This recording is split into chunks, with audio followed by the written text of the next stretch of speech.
सच्चिदानन्दरूपाय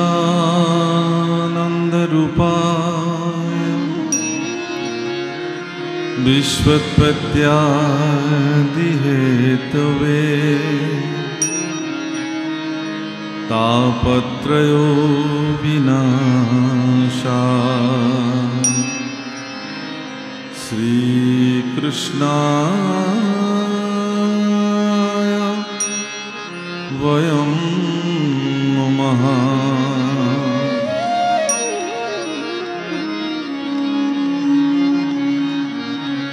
कृष्णाय वासुदेवाय देवकी नंदनाय च नंद गोपकुमाराय गोविन्दाय नमो नमः। नमः पंकजनाभाय नमः पंकजमालिने नमः पंकजनेत्राय नमस्ते पंकजांघ्रये। वसुदेवं सुतं कृष्णं कंससानुरमर्दनं दैवकृदयानन्दं कृष्णं वन्दे जगद्गुरुं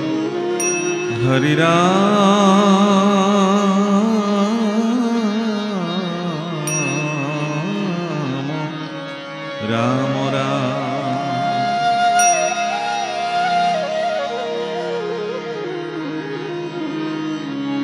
मूकं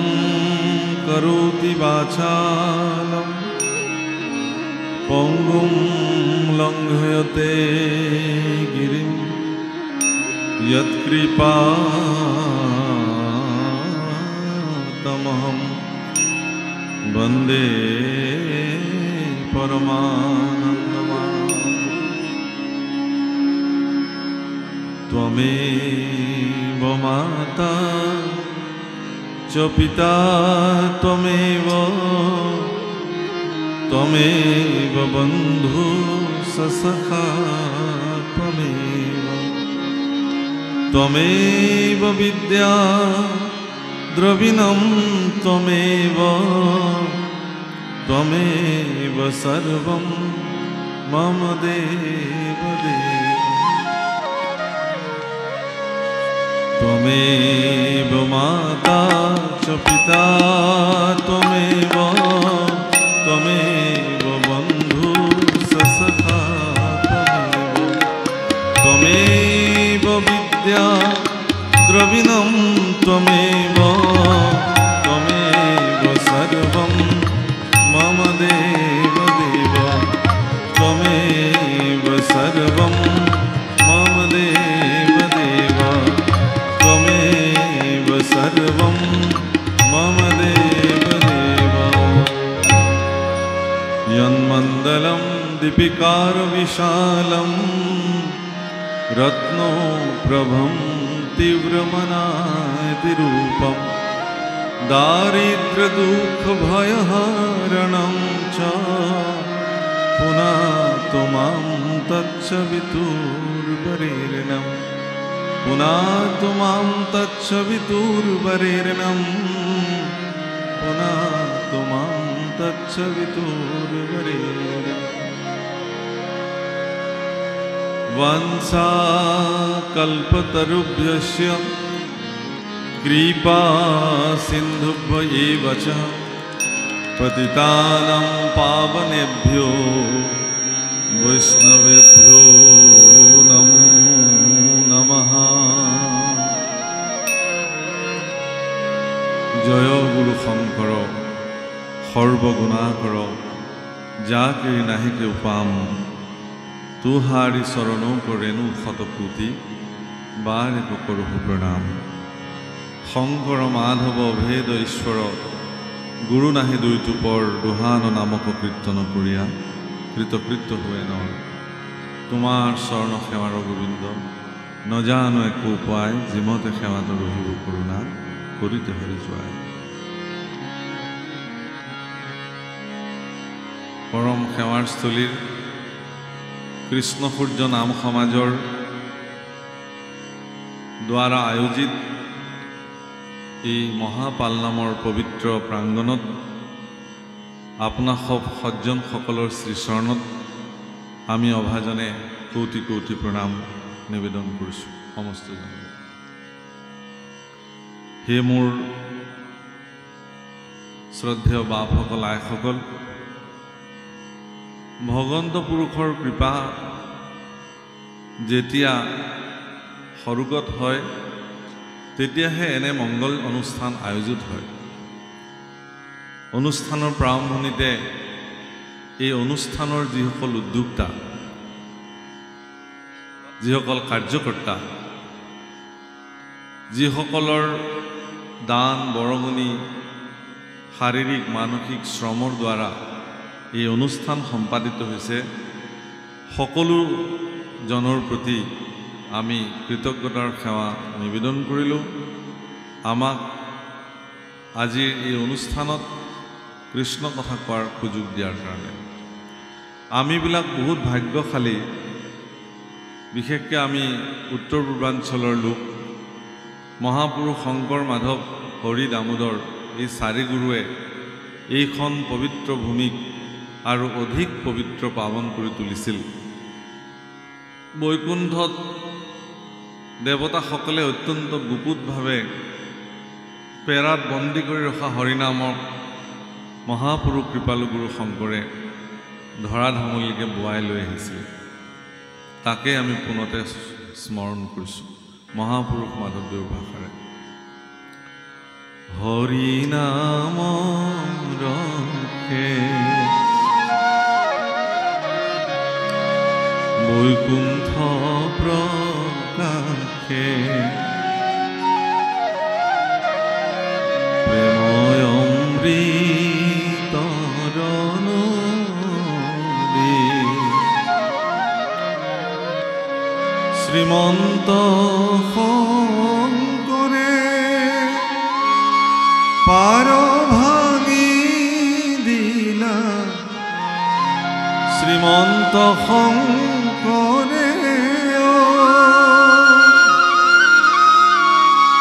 পাৰ ভাঙি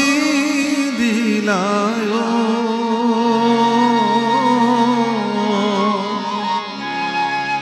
বহে ব্ৰহ্মাণ্ড ভেদে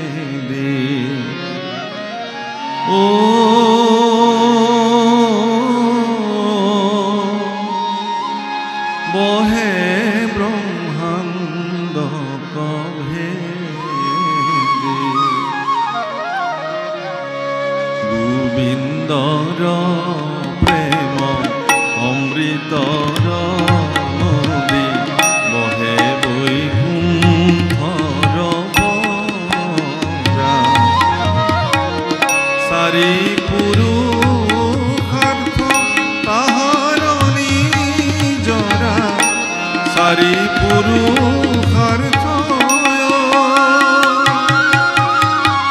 তাহাৰ নিজৰা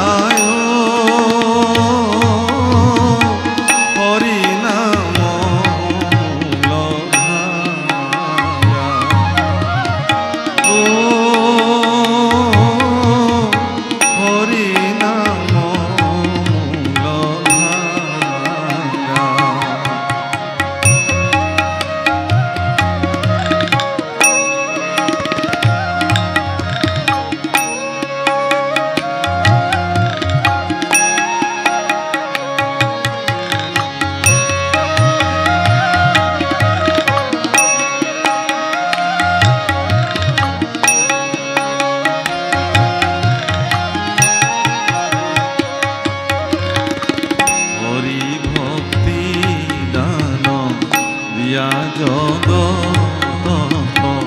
তাৰিলা সংসাৰ হেনয় কৃপালু শংকৰ বিনাই হেনয় কৃপালু শংকৰ বিনাই নাই নাই আন বন্ধু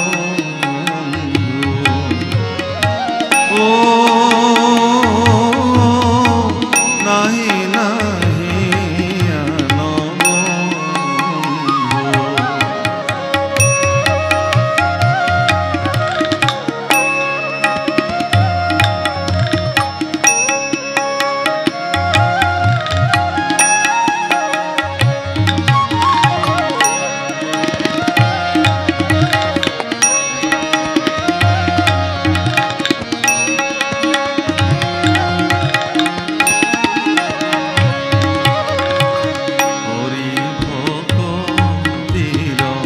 পাথিলন্ত হাত শংকৰে জগত জুৰি ৰাম নাম ৰত্ন বেহয়া জগতে ৰাম নাম ৰত্ন বেহয়া জগতে চলয়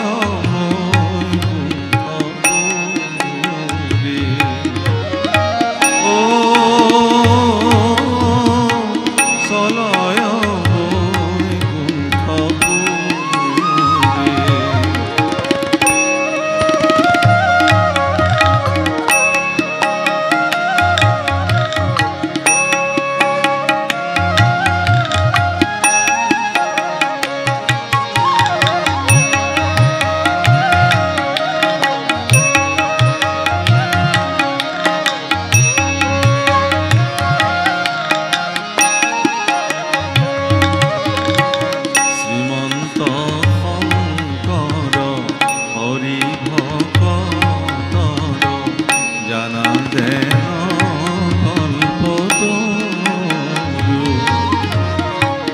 তাহান্ত বিনাই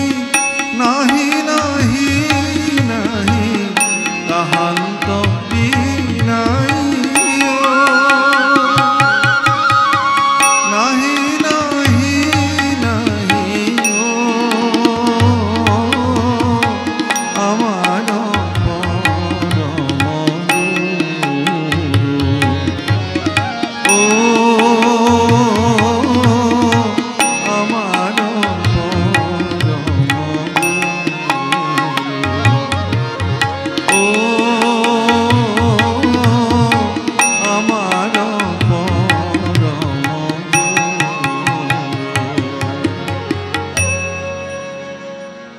হীরা মোরা আবির্ভূত্র বদতি আওয়ে কসিতে ও শুনিও কমহার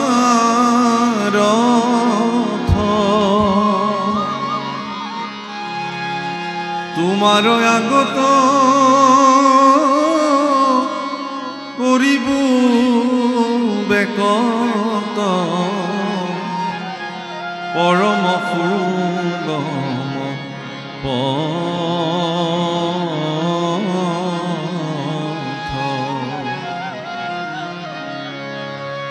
কৃষ্ণকে সে আত্মা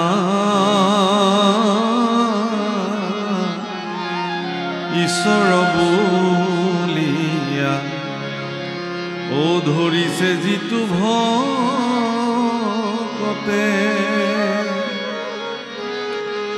তাকে সে পরম সুহৃদ বলিয়া মানিবে মনে সত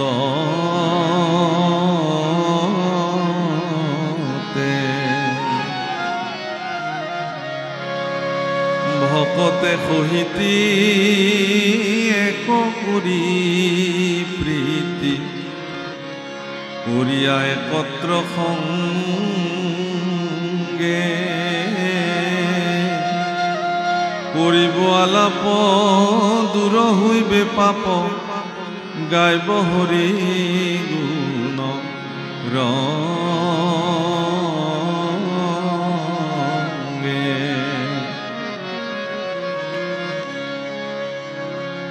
নগৰাকী সিদ্ধ পুৰুষ পৃথিৱীলৈকে আহিল।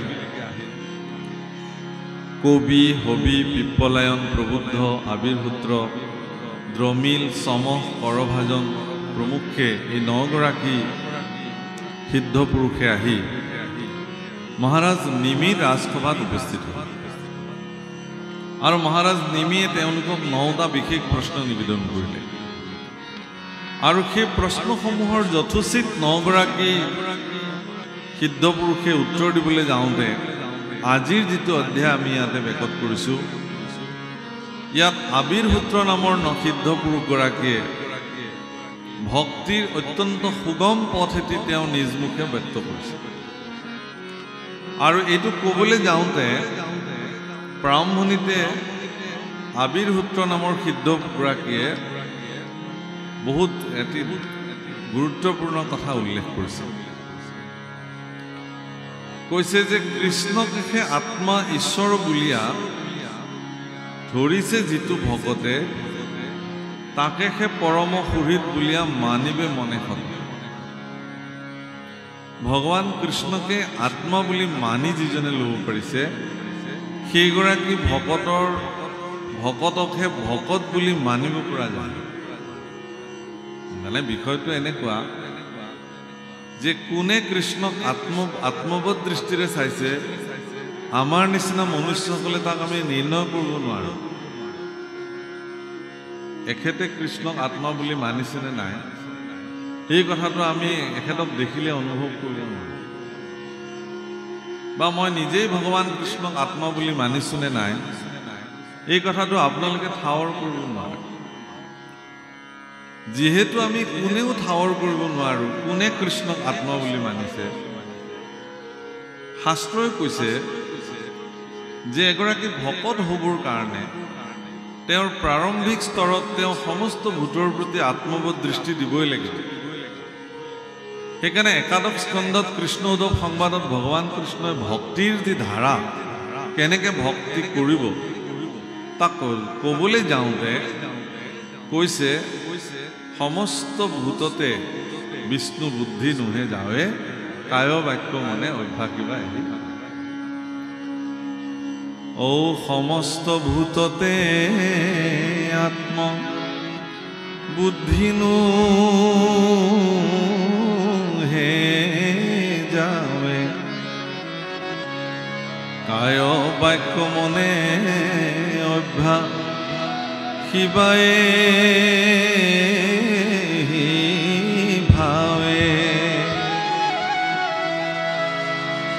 সমস্ত ভূতৰ প্ৰতি যেতিয়ালৈকে বিষ্ণু বুদ্ধি জ্ঞান নহয়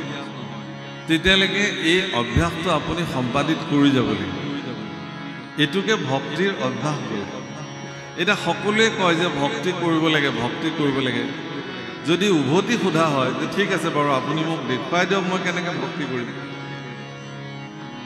সততে মানুহে কয় যে আপুনি শৰণ ভজন লওক, নাম গাওক, নামঘৰলৈ যাওক, ভকতৰ সংগ লওক,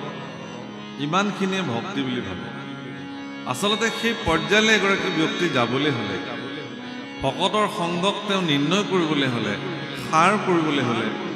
তেওঁ প্ৰথমতে সমস্ত ভূতৰ প্ৰতি অৰ্থাৎ সকলো জীৱৰ প্ৰতি আত্মবোধ দৃষ্টি দিবই লাগিব। প্ৰেম, কৰুণা, গীতাত যেনেকৈ কৈছে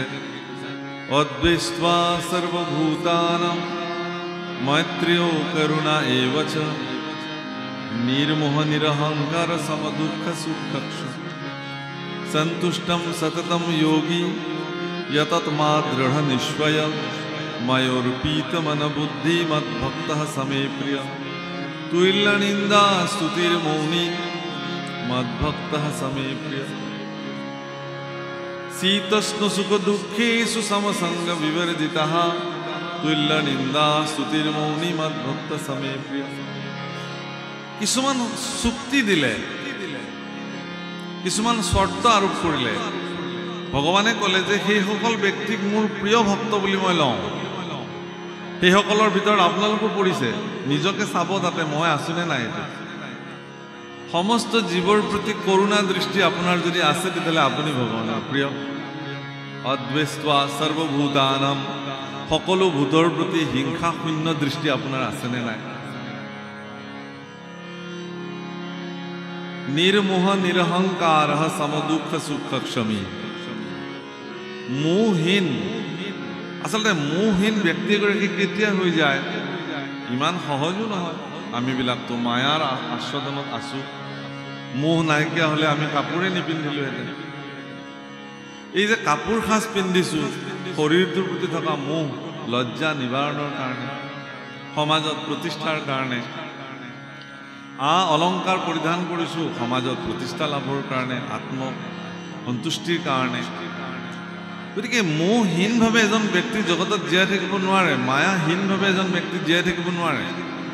যিদিনাখন তেওঁৰ মৃত্যু হ'ব সিদিনাখনহে তেওঁ মায়াৰ পৰা মুক্ত হৈ যাব কিন্তু ভক্তসকলৰ হাতত এটা ক্ষমতা থাকে সেই ক্ষমতাটো কি যে সকলো বিষয়তে মায়াই তেওঁলোকক নিয়ন্ত্ৰিত কৰিব নোৱাৰে বুজিছেনে কথাটো সকলো দিশতে মায়াই তেওঁলোকক ভ্ৰমিত কৰাব নোৱাৰে যেটো ভাগৱতত বিপ্ৰলিপ্সা শব্দ ব্যৱহাৰ কৰিছে বিপ্ৰলিপ্সা মানে মায়াৰ যেটো ভ্ৰম অৰ্থাৎ এন্ধাৰত এডাল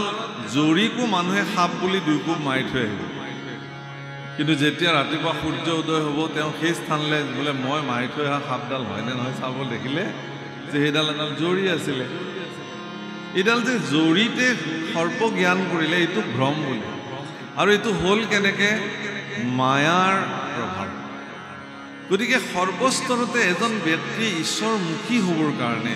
ভগৱানৰ সমীপলৈ যাবলৈ হ'লে তেওঁৰ কাৰণে প্ৰচণ্ড বাধা হিচাপে এখন বেৰ থিয় হৈ আছে সেইখনৰ নাম হ'ল মায়া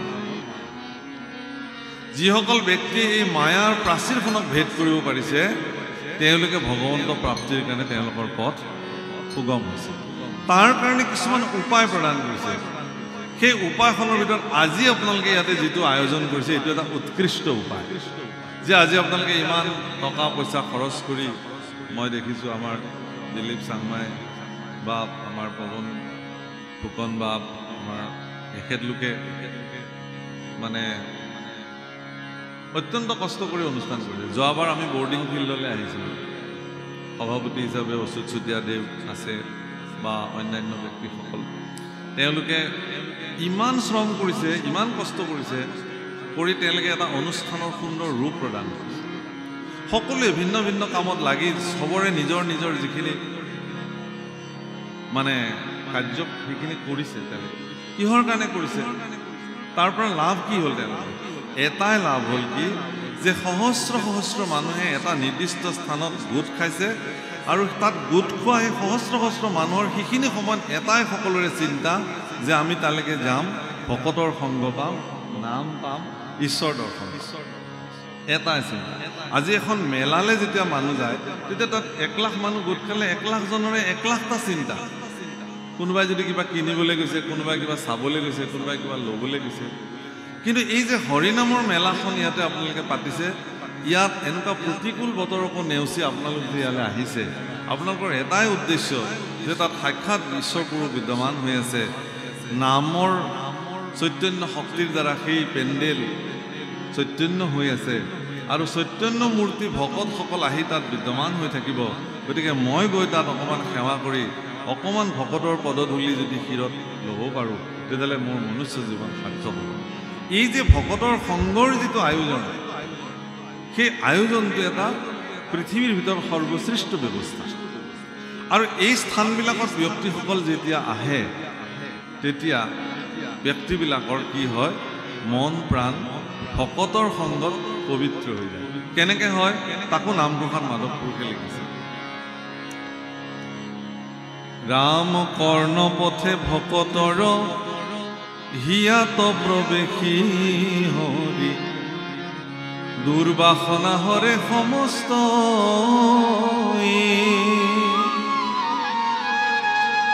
জলৰ যতে কোমল যেহেন শৰত কালে স্বভাৱতে নিৰ্মল কৰ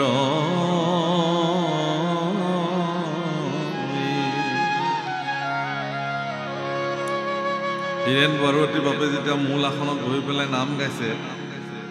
সকলো মানুহেতো নাম শুনিছে গাইছে কৰ্ণপথেৰে যেতিয়া নাম সোমাইছে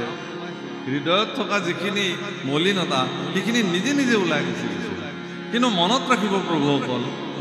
এনেকুৱা পবিত্ৰ স্থানৰ লগত জড়িত হৈ থাকিও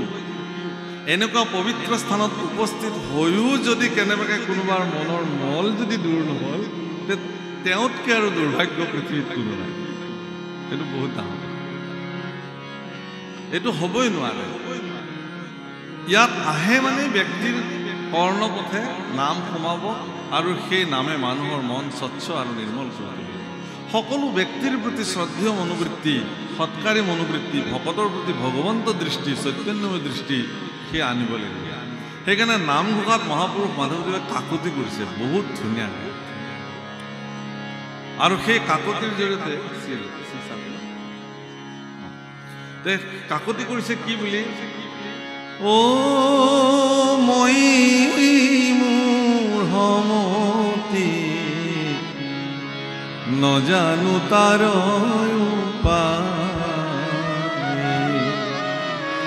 মই আচলতে উপায় নাজানো ভগৱান কেনেকৈ তোমাক ভক্তি কৰিব লাগে মই ইমানেই মোহমতি প্ৰভুসকল আমাৰ ভিতৰত থকা যিটো ঘমণ্ড অহংকাৰ যে মই নাম গাইছোঁ মই পাঠ কৰিছোঁ মই ঈশ্বৰৰ কৰ্ম কৰিছোঁ মোৰ ভক্তি সিদ্ধ হৈছে না মহাপুৰুষ মাধৱদেৱৰ নিচিনা পুৰুষে কৈছে যে মই মোহমতি নাজানো তাৰ উপায় মই উপায়টো বিচাৰি পোৱা নাই হে ভগৱান তোমাক ভক্তি কৰি কেনেকৈ সিদ্ধ কাৰণ যিসকল ব্যক্তিয়ে ভক্তৰ তালিকাত নিজৰ নাম সন্নিৱিষ্ট কৰিছে সেইসকলে গোটেই জীৱনজোৰা তেওঁলোকৰ বল বুদ্ধি পৰাক্ৰম সকলো ভগৱানৰ কাৰণে ব্যৱহাৰ কৰিছে এক নম্বৰতে আহিছে হনুমানৰ নাম যিদিনাখনে ভগৱন্ত ৰামচন্দ্ৰক তেওঁ সাক্ষাৎ পাইছিলে প্ৰথম কাম কি কৰিছিলে জানে হনুমন্তে ৰাম আৰু লক্ষ্মণক কান্ধত তুলি লৈ পেলাই কিষ্কিন্ধা পাহাৰলৈ গৈছে প্ৰথম কাম এই যে প্ৰভুক কান্ধত তুলি ল'লে তাৰমানে ভগৱন্ত পুৰুষৰ ভাৰ তেওঁ নিজে কাণ পাতি ল'লে আৰু সিদিন পৰা নিৰন্তৰ এটা ক্ষণ জিৰণি নোলোৱাকৈ কেৱল আৰু কেৱল ভগৱন্ত পুৰুষৰ নামত নিজৰ বল বুদ্ধি পৰাক্ৰম ব্যৱহাৰ কৰিছে গোস্বামী তুলসীদাসে ৰামচৰিত মানসত বা হনুমান চালিচা বুলি যি লিখিছে সেই হনুমান চালিচাত কিছুমান শব্দ ব্যৱহাৰ কৰিছে কি কৰিছে বুদ্ধিমতাম বৰিষ্ঠম জ্ঞানী নাম অগ্ৰগণ্য জ্ঞানীসকলৰ ভিতৰত এক নম্বৰত বুদ্ধিৰ ভিতৰত অত্যন্ত পৰাক্ৰমী অতুলিত বলধাম তেওঁৰ শৰীৰটো প্ৰচণ্ড শক্তিৰ যেন ভঁৰাল তাতকৈ ডাঙৰ কথা কৈছে ৰাম ৰসায়ন তুমৰি পাছা সদা ৰহু ৰঘুনাথ কি দাসা ৰসায়ন শব্দৰ অৰ্থটো হ'ল ঔষধ সংসাৰ ব্যাধিৰ একমাত্ৰ ঔষধে হ'ল ৰাম নাম আৰু সেই মহৌষধ হনুমানৰ হাতত আছে সেইকাৰণে কৈছে যে ৰাম ৰসায়ন তুমৰি পাছা সদা ৰহু ৰঘুনাথ কি দাসা সদায় তুমি ৰঘুনাথৰ দাস হিচাপে থকাৰ কাৰণে তোমাৰ হাততে সেই সংসাৰ ব্যাধিৰ ঔষধ থাকিল তাৰমানে এই কথাটো আপোনালোকেও কৈছে যিমানে আপোনালোকে ভগৱন্তৰ দাস হ'বলৈ যাব সিমানে সংসাৰ ব্যাধিৰ পৰা মুক্ত হোৱা ৰাম নামৰ মহৌষধ আপোনাৰ হাতত মজুত হ'ব কিমতে ভকতি কৰিব তোমাত হৰি হৰি হৰি হৰিয়ে ও মই মোৰ সমতি নজানো তাৰ ও মই মোৰ সমতি নজানো তাৰ কিমতে ভকতি কৰিব তোমাত হৰি হৰি হৰি হৰিয়ে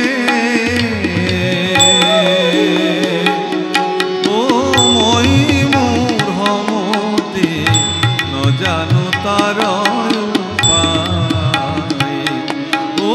মই মোৰ সমতে নজানো তাৰ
মহাবলবন্ত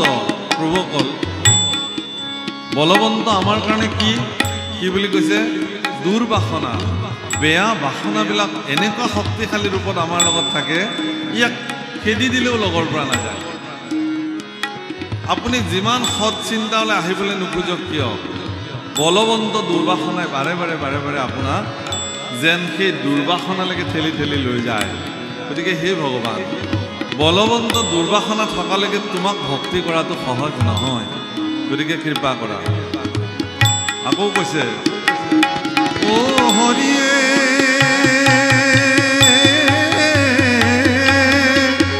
তোমাৰ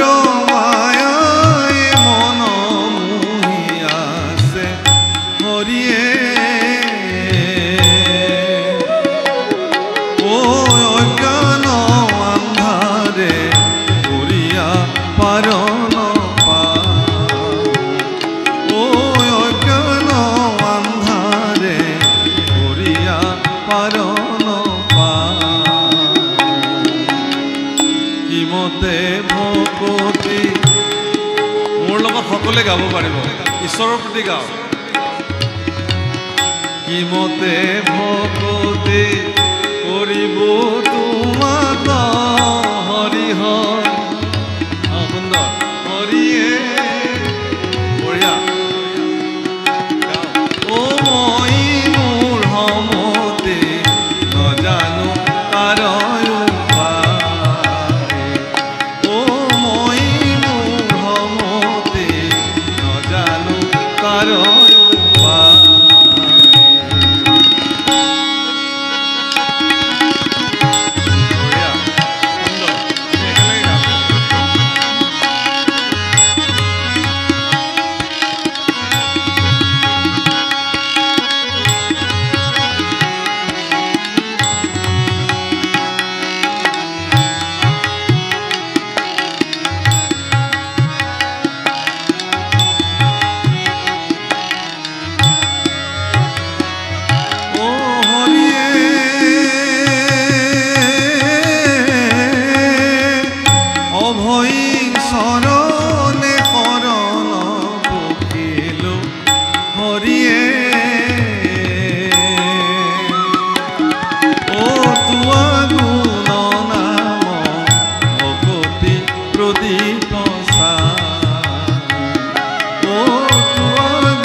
তোমাৰ অভয় চৰণত মই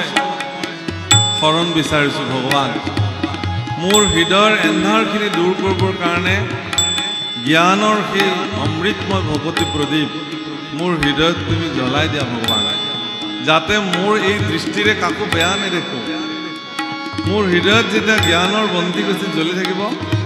এগৰাকী প্ৰজ্বল ভগৱতী প্ৰদীপ যেতিয়া মোৰ ভিতৰত জ্বলি থাকিব মই কেতিয়াও ঋণাত্মক নেদেখিম কাৰো চৰিত্ৰত মই বেয়া নেদেখিম কাৰো প্ৰতি মোৰ বেয়া ভাৱনা জন্ম নহ'ব এইটো আটাইতকৈ ডাঙৰ ঔষধ সেইকাৰণে ভগৱানক ক'ব লাগে সকলোৱে একেলগে কিমতে ভকতে কৰিব তোমাত হৰি হৰি হৰি হৰিয়ে ও মই মোৰ সমতে নজানো তাৰ উপায় ও মই মোৰ সমতে নজানো তাৰ উপায়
बहुत बहुत धन्यवाद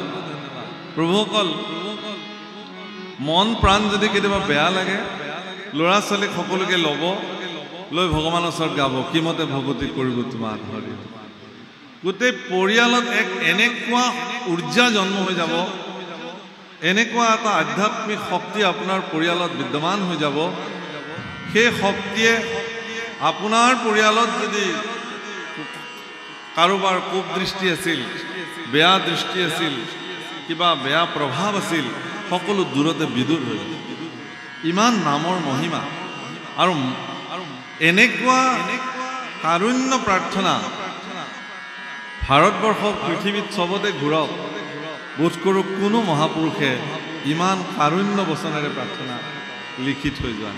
এয়া আমাৰ কাৰণে সৌভাগ্য যে আমাৰ গুৰুসকলে এনেকুৱা কাৰুণ্য বচনেৰে ঈশ্বৰ পুৰুষক স্তুতি নিবেদন কৰিবৰ কাৰণে এটা ব্যৱস্থা আমাক দি থৈ গৈছে গতিকে ইয়াতে কৈছে সেইকাৰণে যে ভকতে সহিতি কৰি এক প্ৰীতি ভক্তৰ সহিতে প্ৰীতি কৰি একত্ৰ সংগে আলাপ কৰিব লাগে ঈশ্বৰৰ গুণ গাব লাগে ৰংগে তেতিয়া কি হ'ব বুলি কৈছে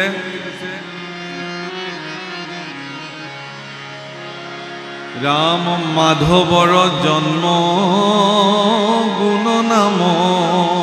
कर्म निर्बाता कह घने आर कतहु शुनिबु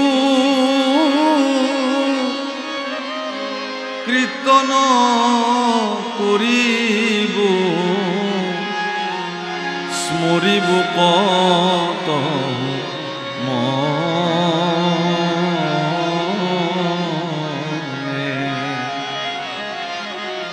केতিয়াबा कृष्णखुन शुनिब লাগিব केতিয়াबा मनते स्मरण কৰিব লাগিব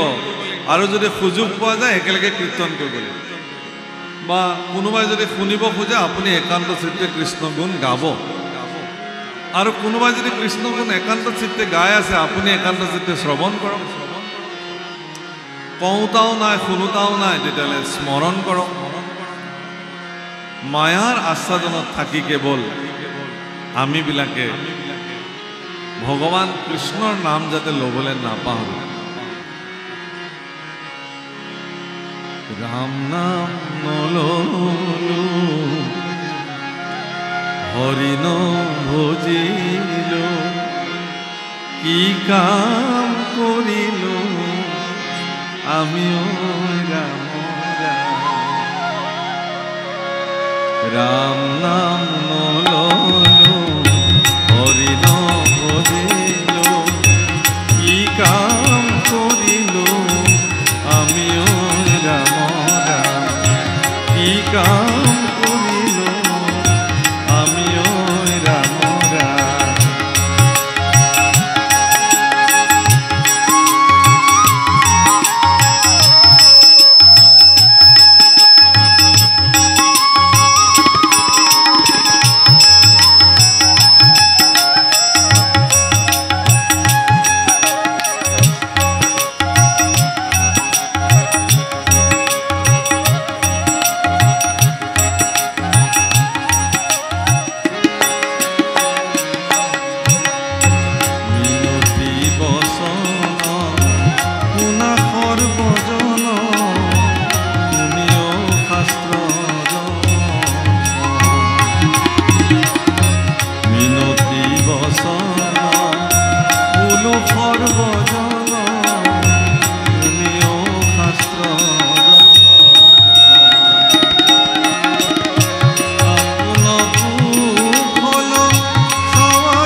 হীরা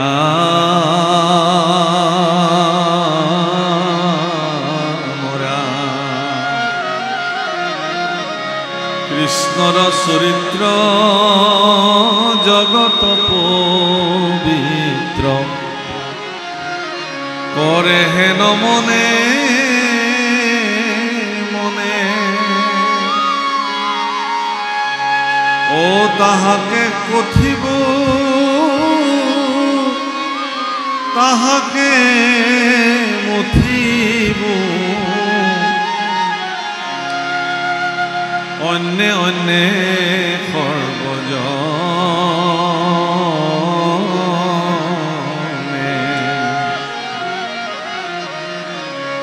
রাম এক প্রাণ হুয়া অশ্রদ্ধায় খুয়া এরিব কর্কশবাদ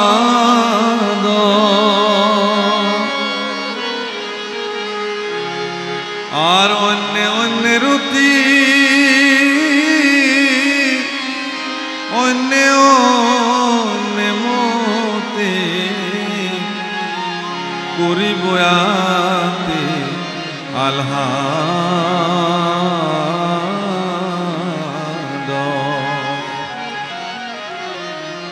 কৃষ্ণ গুণ ভক্তসকলে এনেই মুঠি থাকে, মন্থন কৰি থাকে। যিসকল ব্যক্তিয়ে তেওঁলোকৰ মন সমুদ্ৰত কৃষ্ণ কথা সৰ্বদা মন্থন কৰি থাকে,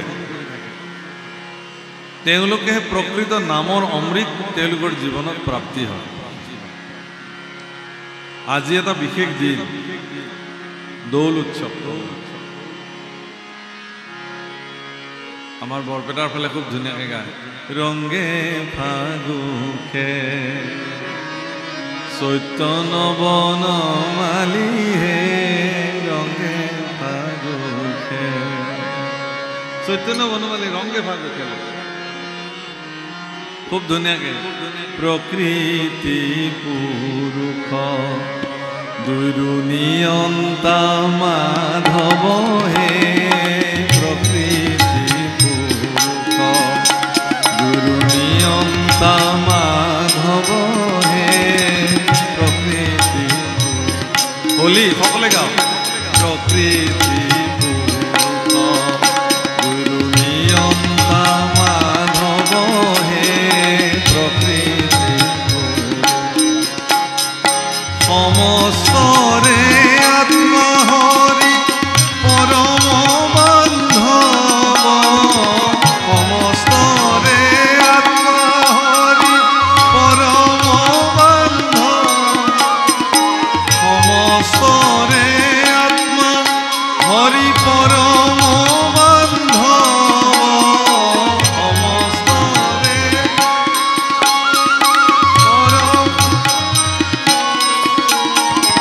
সমস্তৰে আত্মা হৰি পৰম বান্ধৱ হে, সমস্তৰে আত্মা হৰি পৰম বান্ধৱ হে, সমস্তৰে আত্মা হৰি পৰম বান্ধৱ হে, সমস্তৰে আত্মা হৰি পৰম হে, প্ৰকৃতি পুৰুষ গুৰু নিয়ন্তা মাধৱ। আনন্দৰে গাওঁ। প্ৰকৃতি পুৰুষ গুৰু নিয়ন্তা মাধৱ হে, প্ৰকৃতি নাৰায়ণ হৰি ৰাম গোপাল গোবিন্দ, নাৰায়ণ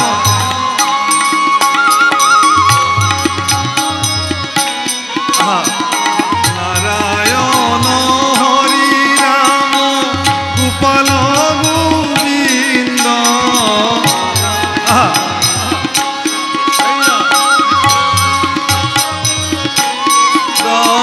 নারায়ণ হরি রাম গোপাল গোবিন্দ, নারায়ণ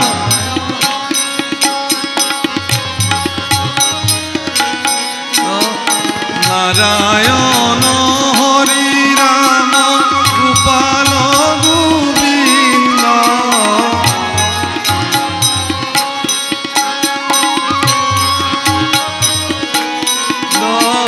ভজহু তোমার দুই পদয়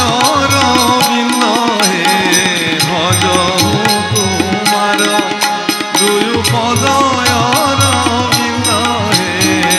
ভজহু তোমার দুই পদয়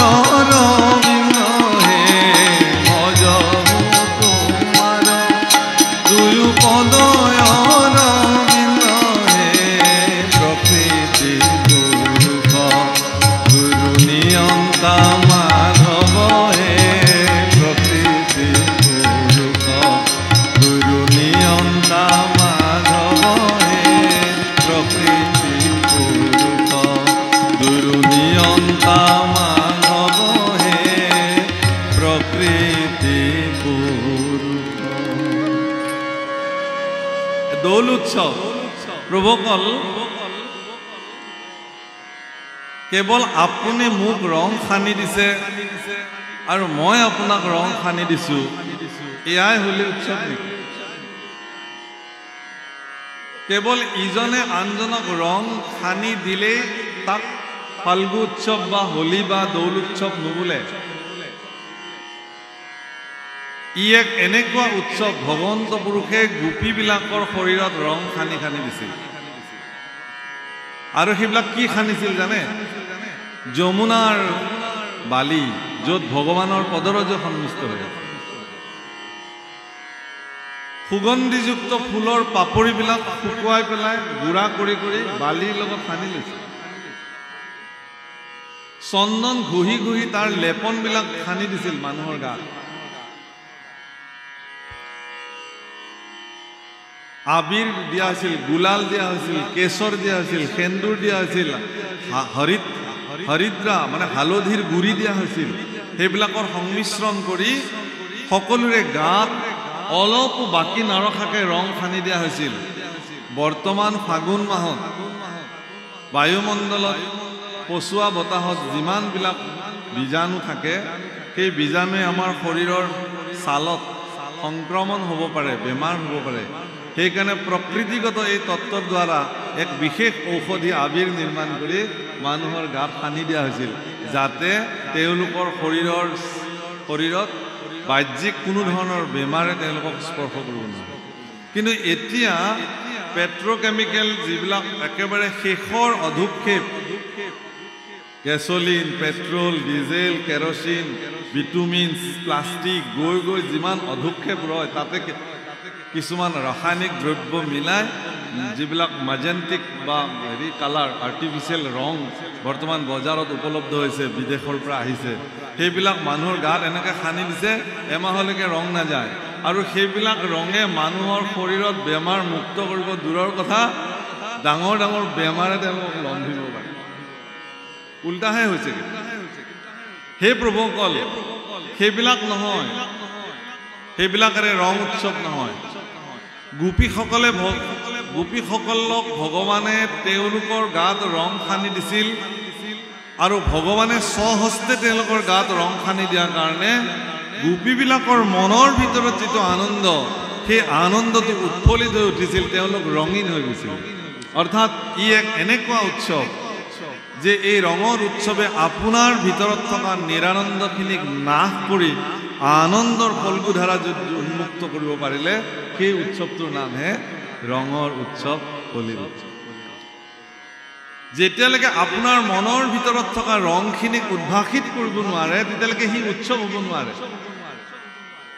ইয়াত দুটা বস্তু যুক্ত হৈ আছে আমাৰ নামনিৰ ফালে বিশেষকৈ আমাৰ বৰপেটাৰ ফালে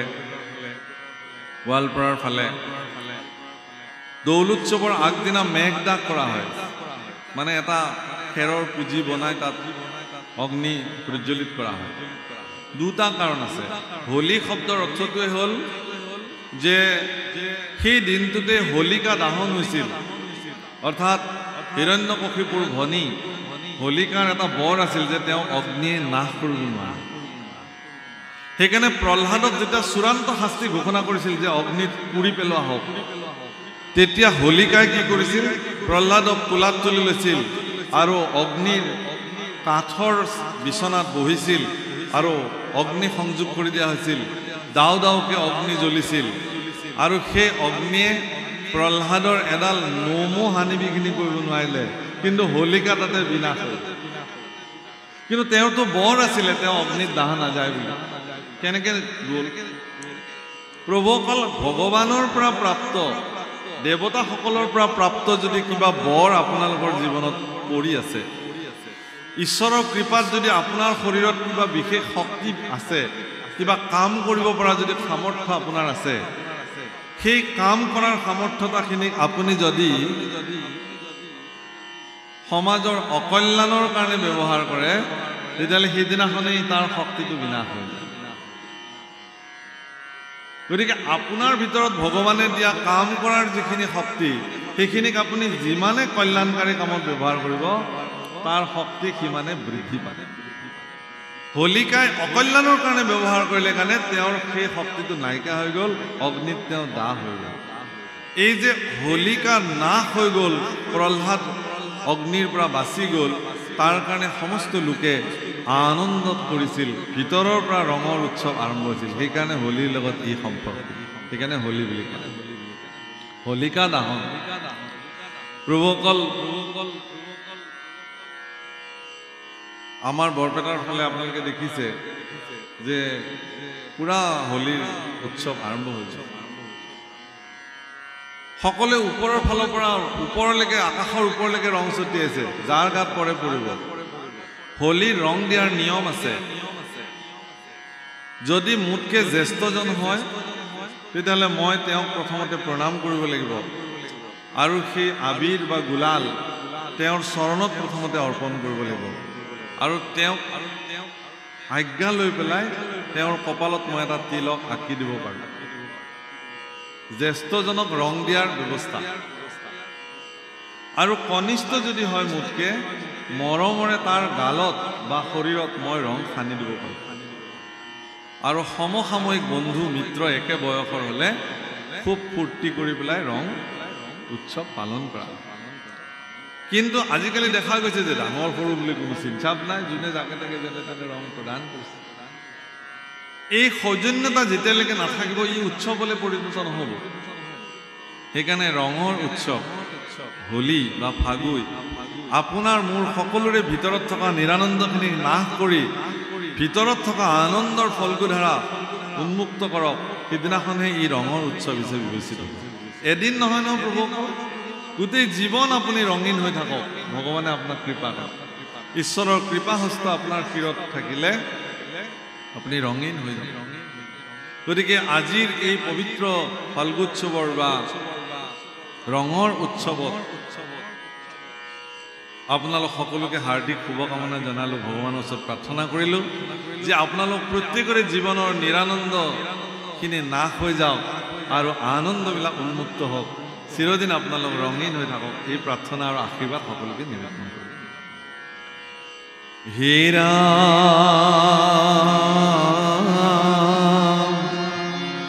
ভূয়া তুষ্ট মতি কৰিব ভকতি, কহি কথা পৰস্পৰে,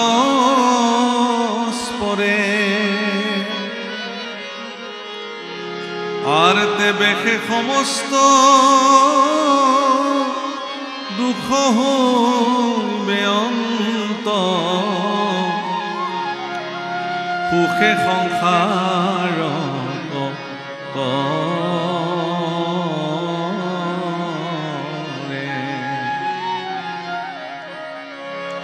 পাছে একচিতি করন্তে ভকতি, ফুলকে মায়ার বন্ধ, শুনিও যিমতে আপোন মনতে মিলই পৰমানন্দ। পৰস্পৰে পৰস্পৰে লগ হ'লে কৃষ্ণ কথা পাতক। উপায় দিছে কেনেকৈ আনন্দটো, মই এইমাত্ৰ ক'লোঁ যে আপোনালোকৰ ভিতৰত আনন্দ উৎপন্ন হওক। কেনেকৈ হ'ব? আনন্দটো ঈশ্বৰৰ স্বৰূপ, আনন্দ ঈশ্বৰৰ স্বৰূপ। সেইকাৰণে ঈশ্বৰক ঘনানন্দ, অচ্যুতানন্দ, সদানন্দ, নিত্যানন্দ, সৰ্বানন্দ, আনন্দযুক্ত নামেৰে তেওঁক জনা যায়। গতিকে আপোনাৰ ভিতৰত থকা নিত্যানন্দ, সৰ্বানন্দ, আনন্দ, আনন্দ কেনেকৈ জাগ্ৰত হ'ব? যে দুজন ব্যক্তি যেতিয়া লগ লাগিব, পৰস্পৰে ভগৱানৰ গুণ গাব, ঈশ্বৰৰ কথা পাতিব, পৰস্পৰে পৰস্পৰক ঈশ্বৰৰ মূৰ্তি বুলি সেৱা কৰিব, সৎ ভাৱনাৰে জীৱন জীয়াব, তেতিয়াহ'লে তেওঁৰ ভিতৰত আনন্দ উৎপন্ন হ'ব, নিৰানন্দ বিনাশ হৈ যাব। আমাৰ ইফালে সংকীৰ্তন কৰে খুব ধুনীয়াকৈ, আনন্দ কৰৰে, মানে আমি গোৱালপৰীয়া মানুহটো, আমাৰ ইফালে সংকীৰ্তন নিৰানন্দ যাবে সেৰে আনন্দ কৰৰে, আনন্দ কৰৰে। আনন্দ কৰক, নিৰানন্দই আপোনাক এৰি দিব। কেৱল নিৰানন্দত ভুগি থকা সকলে বেমাৰলৈ ৰূপান্তৰ হৈ যায়। মোৰ কি হ'ব, মই দেখোন কৃপাপাত্ৰ নহ'লোঁ ভগৱানৰ, মোৰ ইমান দুখ, মোৰ ইমান বেমাৰ, মোৰ আমুক তামুক, এনেকৈ যেতিয়া মানুহে হীনমান্যতাত ভুগি থাকিব তেতিয়া তেওঁৰ কেতিয়াও আনন্দ তেওঁ সংগ নিদিয়ে। গোবিন্দ বুলিয়ে দুবাহু তুলিয়ে নাচিয়ে বাগিয়ে হৰে পাগল। আমাৰ সেইফালে সংকীৰ্তন কৰে যে গোবিন্দ বুলি দুই বাহু তুলি আনন্দ কৰক আপোনালোকে। এতিয়া আনন্দ কেনেকৈ কৰিব? আপুনি নিজৰ অস্তিত্বক আপুনি যিদিনাখন জানিব। কেনেকৈ? আৰে বাল্য না কাল গেল ভাবিতে সিং, বাল্য না কাল গেল হাসিতে খেলিতে, যৌবন কাল গেল রঙে, বৃদ্ধ না কাল গেল ভাবিতে চিন্তিতে,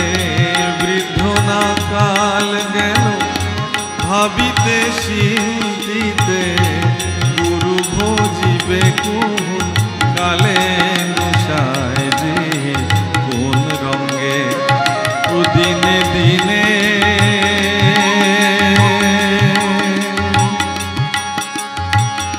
খুশিয়া পহরিবে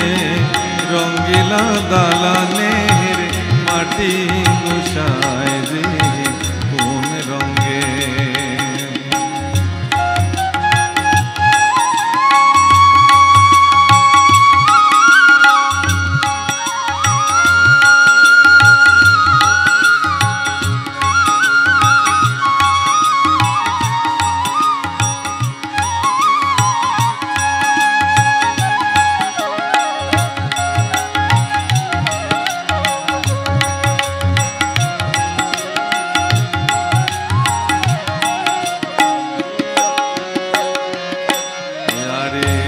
হারেরও ঘর খানি স্বামীরও শাওনি, বান্ধে বান্ধে তার জোড়া। হারেরও ঘর সামরার শাওনি, বান্ধে বান্ধে জোড়া। হরির ঘৰটোৰ কথাই কৈছে, হৰিৰ ঘৰটো। ওয়াহারে তাহারো তহলে ময়রা মহুরে, তাহারো তহলে ময়রা মহুরে, শূন্যে উড়ায় তারা গোসায় যে কোন রঙে, দিনে দিনে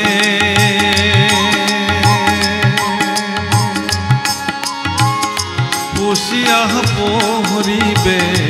রঙ্গিলা দালানের মাটি গোসায় যে কোন রঙে,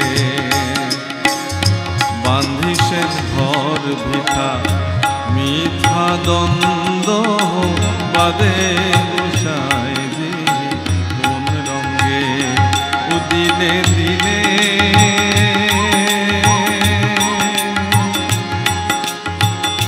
খুশিয়া পহরিবে রঙ্গিলা দালানের মাটি গোসায় যে কোন রঙে, রঙ্গিলা দালানের মাটি গোসায় যে কোন রঙে, রঙ্গিলা দালানের মাটি গোসায় যে কোন রঙে। ৰংগিলা দালান মানে ঘৰ, খুব ৰাজপ্ৰাসাদ। মানুহে যেতিয়া ঘৰ সাজিবলৈ পৰিকল্পনা কৰে, প্ৰথমতে তেওঁ এগৰাকী আৰ্কিটেক্ট ইঞ্জিনিয়াৰ ওচৰলৈ যায় আৰু তেওঁ এটা ধুনীয়া ডিজাইন কৰি দিয়ে আৰু এইটো তেওঁ পচন্দ কৰিলে এইটো ঘৰটো সাজে। সেই ঘৰটোৰ এটা তাৰ আয়ুস কাল থাকে যে এই 100 বছৰলৈকে থাকিব। কিন্তু 100 বছৰ হোৱাৰ দিনা ঘৰটো ব্লাষ্ট হৈ নাযায়। কিন্তু যিদিনাখনৰ পৰাই চিমেণ্ট বালি ৰদ এইবোৰ লগ লাগি গ'ল আৰু শুকুৱাই টাইট মাৰিলে, তাৰ পিছ মুহূৰ্তৰ পৰাই তাৰ স্খলন আৰম্ভ হৈ গ'ল। এক মুহূৰ্ত তিল তিল তিল, এদিন গ'ল, দুদিন গ'ল, এমাহ গ'ল, এবছৰ গ'ল, ঘৰটো কিমান পুৰণি হৈছে? 30 বছৰ গ'ল। তেতিয়াহ'লে লাহে লাহে ডেমেজ হৈ আহিছে। 50 বছৰ গ'ল, ডেমেজ হৈ আহিছে। শিশুটো জন্ম হোৱাৰ লগে লগে মানুহে সোধে কেতিয়া জন্ম হ'ল বোলে 11টাত হৈছে এতিয়া কেইটা বাজিলে বোলে 1টা বাজিলে এই যে 2 ঘণ্টা 3 ঘণ্টা পাৰ হৈ গ'ল শিশুটো 2 ঘণ্টীয়া শিশু 3 ঘণ্টীয়া শিশু তাৰ মানে কি সেই শিশুটোৱে জন্ম লভি মৃত্যু নামৰ তাৰ খুঁটিটোলৈকে ইতিমধ্যে সি 2 ঘণ্টা আগবাঢ়িলে আসল কথা এইটো গতিকে ৰংগিলা দালান এদিন লাহে লাহে তিল তিলকে সকলোৰে খহি যায় এই ঘৰটো মোৰ এই শৰীৰটো হাড়ৰ ঘৰ চামৰাৰ চাৱনি জোৰা আছে বান্ধে ইয়াৰ ভিতৰত ময়ৰা শব্দৰ অৰ্থ কি ময়ূৰ আৰু মানে মতা ময়ূৰ দুযোৰ এহাল মতা ময়ূৰীৰ কথা কৈছে মানে মোৰ ভিতৰত থকা জীৱ আৰু প্ৰকৃতি শৰীৰটো প্ৰকৃতি আৰু জীৱটো বা আত্মাটো পুৰুষ এই পুৰুষ ৰূপী আত্মা এই প্ৰকৃতি ৰূপী শৰীৰটোক চেতন কৰি ৰাখিছে যেতিয়ালৈকে ৰাখিব তেতিয়ালৈকে ঠিকে থাকে সেইকাৰণে ইয়াৰ আগতে কোৱা হৈছিল যে প্ৰকৃতি পুৰুষ দুইৰো নিয়ন্তা মানুহ এজন আৰু ওপৰত পৰমাত্মা বহি আছে তেওঁৰ নিৰ্দেশতে এই প্ৰকৃতি ৰূপী শৰীৰটোত আত্মা প্ৰৱেশ কৰিছিল আৰু তেওঁৰ নিৰ্দেশতে এদিন এই শৰীৰটোক পৰিত্যাগ কৰি তেওঁ গুচি যাব তেতিয়া কেৱল হব শৰীৰটো মাত্ৰ পৰি থাকিব যেতিয়া পৰি থাকিব এই হব শৰীৰটোক কাঠৰ লগত বাঁহৰ লগত সমান কৰি মানুহে জ্বলাই দিব মানুহে যেতিয়া বিয়া খাবলৈ যাব তেতিয়া একদম কোনে কিমান দামী শাৰী পিন্ধিব পাৰে মেখেলা চাদৰ পিন্ধিব পাৰে কাপোৰ পিন্ধিব পাৰে অলংকাৰ পিন্ধিব পাৰে আৰু বিয়া ঘৰৰ ৰভাতলত বহিও ইজনে সিজনক চাইছে কোনে কাৰ লগত তুলনামূলকভাৱে বেছি দামী কাপোৰ অলংকাৰ পিন্ধিব পাৰে এটা প্ৰতিযোগিতামূলক অৱস্থা কিন্তু এটা মৃতকৰ সৎকাৰ অনুষ্ঠানলৈকে যেতিয়া এজন ব্যক্তি যাব তেতিয়া কিন্তু সেইটো নাথাকে তেতিয়া সকলোৰে মনত এটাই চিন্তা যে মানুহৰ জীৱন সঁচাকে আজি আছিল কাইলৈ নাই এই দুদিনীয়া শৰীৰটোক লৈনো আমি ইমান অহংকাৰ কৰোঁ এই দুদিনীয়া শৰীৰটোক লৈনো আমি ইমান মিছা অহংকাৰ কৰোঁ এই ভাৱনাই আপোনাৰ মনত ক্ৰীড়া কৰিব সেইকাৰণে যিমান উৎসৱ পাৰ্বণ অনুষ্ঠানত মানুহে ভাগ লয় তাতকৈ বেছি পৰিমাণে পাৰিলে মৃতকৰ সৎকাৰ অনুষ্ঠানত ভাগ ল'ব লাগে মৃতকৰ শোকসন্তপ্ত পৰিয়ালৰ ওচৰলৈ গৈ তেওঁলোকক এবাৰ সান্তনা দিব লাগে তেওঁলোকৰ হৃদয়ৰ যি মৰ্ম বেদনা আপোনজনক হেৰুৱাই যি ধৰণে বেদনাক্লিষ্ট হৈ আছে তাক অনুভৱ কৰিব পাৰিব লাগে আপুনি তাৰমানে কাপোৰ যেনেকৈ ধুই মল চফা কৰা যায় আত্ম অনুশোচনাৰ দ্বাৰা ভিতৰৰ শৰীৰটোক চফা কৰা যায় আপুনি যেতিয়া কোনোবা দুখী ব্যক্তিৰ লগত গৈ তেওঁৰ সমভাগী হ'ব পাৰিব তেতিয়া আপোনাৰ ভিতৰত থকা সকলো প্ৰকাৰৰ যিবিলাক মানে দুৰাচাৰী চিন্তা অহংকাৰী চিন্তা সেইবিলাক কি হৈ যাব নাশ হৈ যাব এইটো বহুত ভাল এটা উপায় প্ৰভু ৰামচন্দ্ৰ আৰু ৰাৱণ আপোনালোকে যদি তুলনামূলকভাৱে দেখে যে ৰাৱণ বহু পৰিমাণে উন্নত আছিল ৰামতকৈ বয়সৰ ফালৰ পৰা ডাঙৰ জ্যেষ্ঠ জাতিগত জন্মস্বত্বভাৱে ৰাম ক্ষত্ৰিয়ত জন্ম হৈছিল ৰাৱণ ব্ৰাহ্মণ কুলত জন্ম হৈছিল নৈষ্ঠিক ব্যৱস্থাৰ দ্বাৰা তেওঁ জীৱন নিৰ্বাহ কৰিছিল পৰাক্ৰমী বলশালী ধনী কুবেৰক তেওঁ বান্ধি থৈ দিছে নিজৰ লগত বাহুবলী পৰাক্ৰমী ইমানবিলাক থকাৰ পিছতো ৰাম কিন্তু এদিন কি হৈ গৈছে ৰামৰ হাতত এদিন ৰাৱণ নিধন হৈছে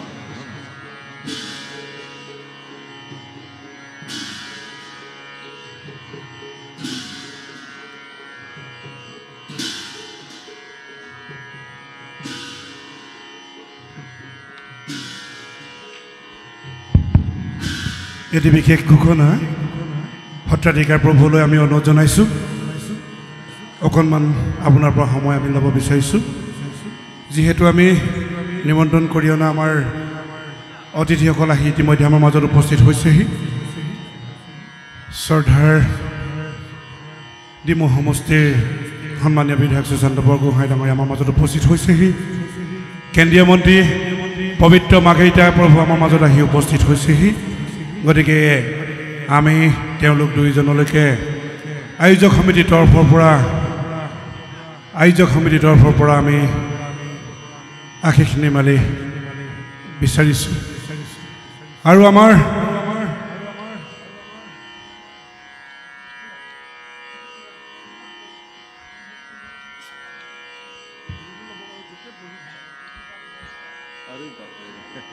আমি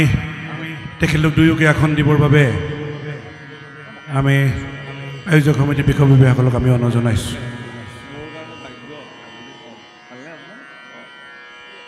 ধন্যবাদ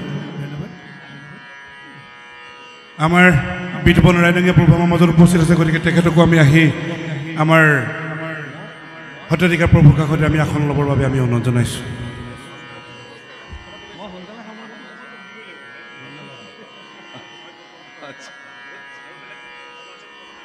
আমি ৰাইডাঙ্গীয়া প্ৰভুকো আমি আসন ল'বৰ বাবে অনুৰোধ জনাইছোঁ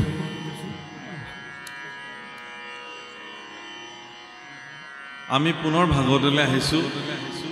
আমি প্ৰভু ঈশ্বৰক তেখেতৰ কাৰ্যসূচী আগবঢ়াই নিবৰ বাবে আমি আয়োজক সমিতিৰ পৰা অনুৰোধ জনাইছোঁ ধন্যবাদ আমাৰ জীৱনৰ আমাৰ সকলোৰে কাৰণে বহুত সকলোৰে আদৰৰ মৰমৰ শ্ৰীমান পবিত্ৰ মাৰ্ঘেৰিটা দেউ আৰু সুশান্ত বৰগোহাঁইদেউ আমাৰ মাজত আহি উপস্থিত হৈছে শুনি ভাল লাগিলে যে পবিত্ৰ মাৰ্ঘেৰিটা দেউ সোমাই কৈছে যে ৰিজু পাঠক মোৰ মিত্ৰ আচলতে তেখেতক লৈ পেলাই আমি গৌৰৱ অনুভৱ কৰোঁ যে আমাৰ এইখন অসমৰ পৰাই গৈ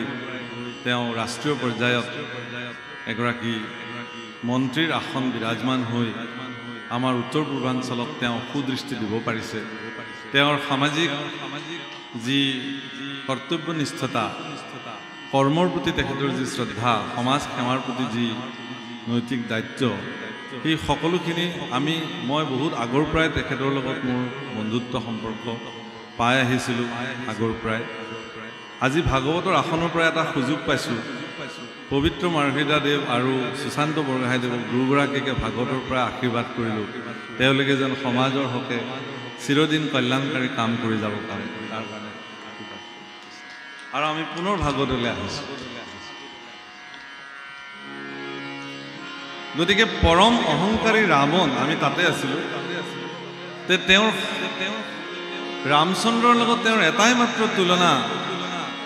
নহয় সেইটো হ'ল কি যে তেওঁৰ অহংকাৰী আছিল আৰু প্ৰভু ৰাম নিৰহংকাৰৰ মূৰ্তমান প্ৰতীক এগৰাকী ৰাজপুত্ৰ হোৱাৰ পিছতো চক্ৰৱৰ্তী ৰজাৰ পুত্ৰ হোৱাৰ পিছতো প্ৰভু ৰাম কোনো কাৰণত অহংকাৰ তেওঁৰ জীৱনত তেওঁ স্থান দিয়া নাছিল তেওঁ এনেকুৱা এটা বংশত জন্ম হৈছিল যি বংশত সৰ্বদা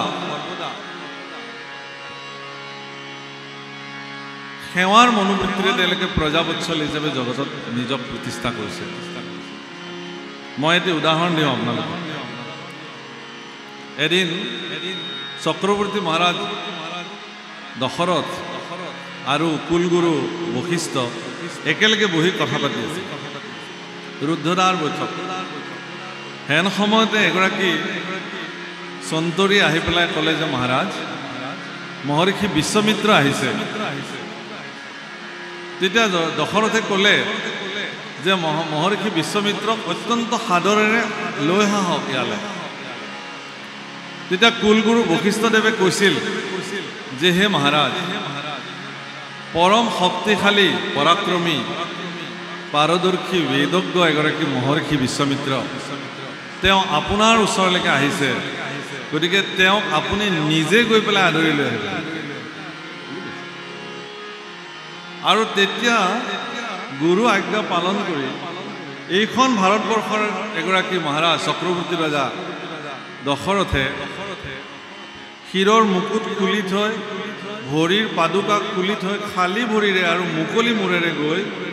মহৰ্ষি বিশ্বমিত্ৰৰ চৰণ ধুৱাইছে পাদ্য অৰ্ঘ্যে পূজিছে আৰু তেওঁক আদৰি সাদৰি আনি নিজৰ সিংহাসনত বহাইছে প্ৰভু অকল ভাৰতবৰ্ষ কোনো সংবিধানৰ দ্বাৰা চলা নাছিল ভাৰতবৰ্ষ চলিছিল সংহিতাৰ দ্বাৰা ব্ৰিটিছে যেতিয়া ভাৰতবৰ্ষক এৰি থৈ গ'ল তাৰ পিছৰ পৰাই ভাৰতবৰ্ষ সংবিধানৰ দ্বাৰা পৰিচালিত হ'বলৈ আৰম্ভ হ'ল কিন্তু ভাৰতবৰ্ষৰ চলিছিল সংহিতাৰ দ্বাৰা আৰু সেই সংহিতাসমূহৰ দ্ৰষ্টা আছিল এই ব্ৰহ্ম ঋষিসকল সেইকাৰণে প্ৰত্যেকগৰাকী ৰাজন্য প্ৰত্যেকগৰাকী ৰজাৰ একোগৰাকী কুলগুৰু তেওঁলোকৰ ৰাজসভাত বিদ্যমান হৈ থাকিছিল ঠিক তেনেকৈ ৰঘুবংশৰ কুলগুৰু আছিল মহৰ্ষি বশিষ্ঠ তেওঁৰ নিৰ্দেশত তেওঁ চলাইছিল যিকোনো আপৎকালীন স্থিতিত যিকোনো বিপদৰ সময়ত তেওঁলোকে কুলগুৰুৰ পৰা পৰামৰ্শ লৈছিল আৰু সেই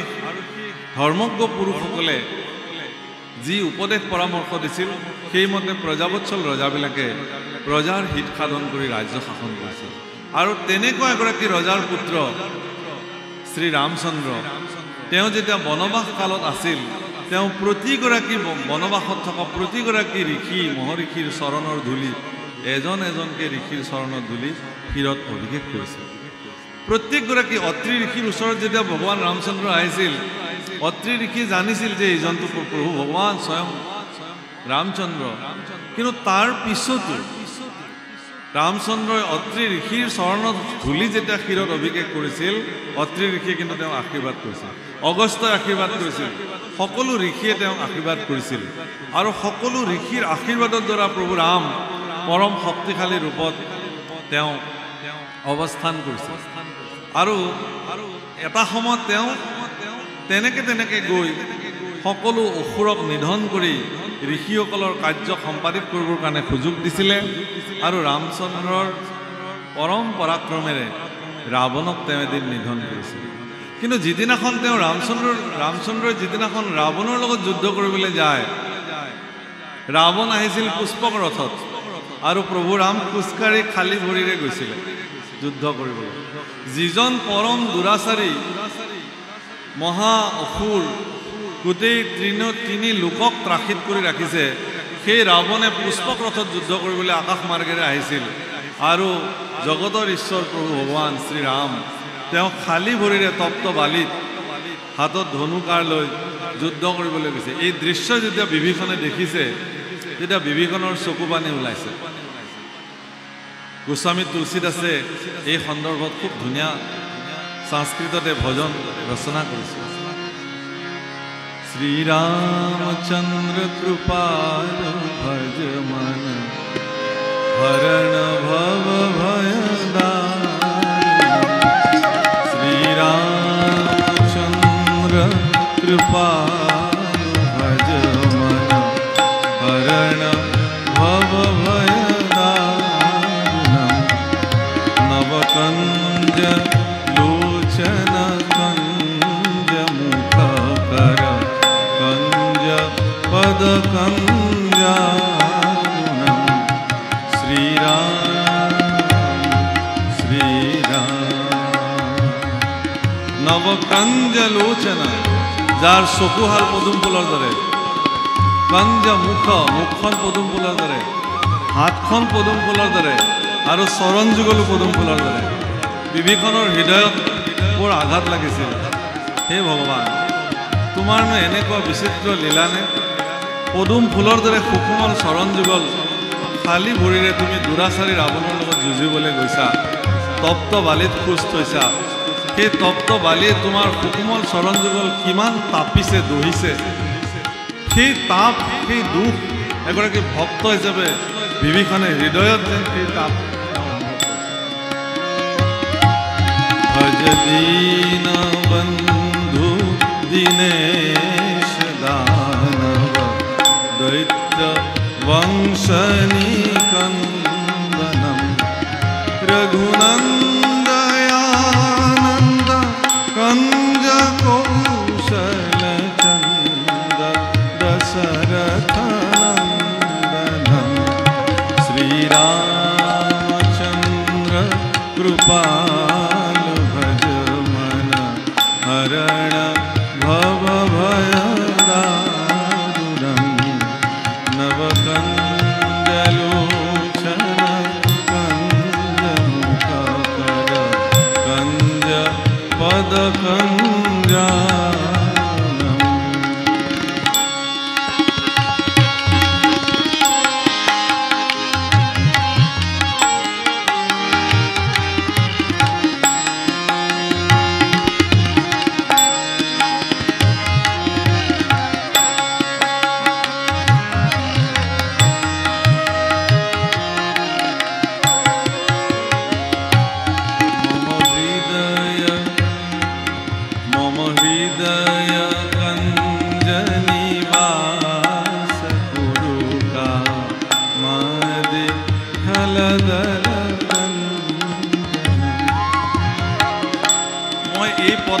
এইকাৰণে গাইছোঁ গোস্বামী তুলসীদাসে কি বুলি কৈছে মম হৃদয় কঞ্জ নিবাস কুৰু হে ভগৱান মোৰ হৃদয় পদুম ফুলত তুমি আহি নিবাস কৰা খুব ধুনীয়াকৈ কৈছে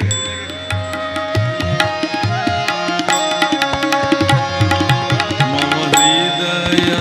কঞ্জ নিবাস কুৰু কামাদি খলতল মোৰ হৃদয় পদুম ফুলত তুমি নিবাস কৰিলে হে ভগৱান মোৰ হৃদয়ত থকা কামনা বাসনা দুৰ্দান্ত চিন্তাবিলাক সব দূৰ হৈ যাব এটাকে হে ভগৱান তোমাৰ সুকুমল চৰণ যুগল মোৰ হৃদয়তে থোৱা ৰাসলীলাত আপোনালোকে দেখিব গোপীবিলাকে প্ৰাৰ্থনা কৰি কি বুলি কৈছে যে হে কৃপালু ভগৱান তোমাৰ হস্তপদ্ম আমাৰ শিৰত থোৱা আৰু তোমাৰ চৰণ যুগল আমাৰ স্তনত থৈ দিয়া ভাগৱতত এই কথা লিখা আছে পঢ়িলে আচৰিত লাগে তাৰমানে ভক্তবিলাকে সদায় বিচাৰে যে ভগৱানৰ চৰণ যুগল সদায় হৃদয়তে থাকে আৰু তেওঁৰ কৃপা হস্ত শিৰত থাকে যাৰ শিৰত ভগৱানৰ কৃপা হস্ত আছে তেওঁৰ কাৰণে আৰু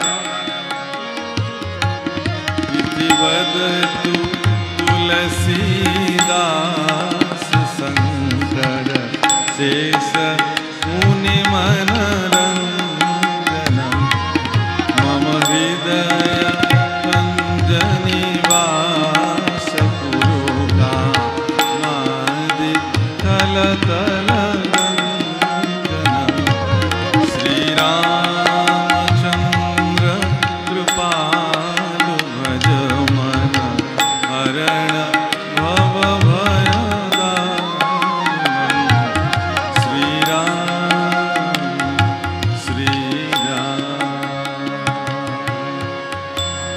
মই আপোনালোকক এতিয়া এটা বিশেষ কথা কওঁ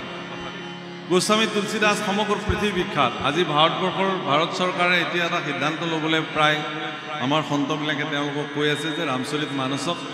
সমগ্ৰ ভাৰতবৰ্ষৰ আধ্যাত্মিক শাস্ত্ৰ হিচাপে ৰাষ্ট্ৰীয় গ্ৰন্থ হিচাপে স্বীকৃতি দিব লাগে গোস্বামী তুলসীদাসে লিখিলে মম হৃদয় কঞ্জ নিবাস কুৰু মোৰ হৃদয় পদুম ফুলত তুমি নিবাস কৰা আৰু আমাৰ মাধৱ পুৰুষে কি বুলি লিখিলে হৰি পদ পংকজ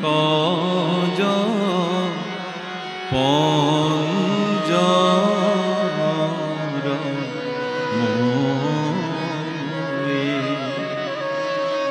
তাম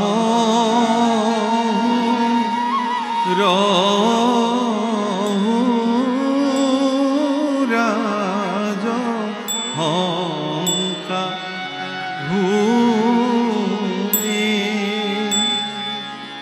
হৰি পদ পংকজ পঞ্জৰ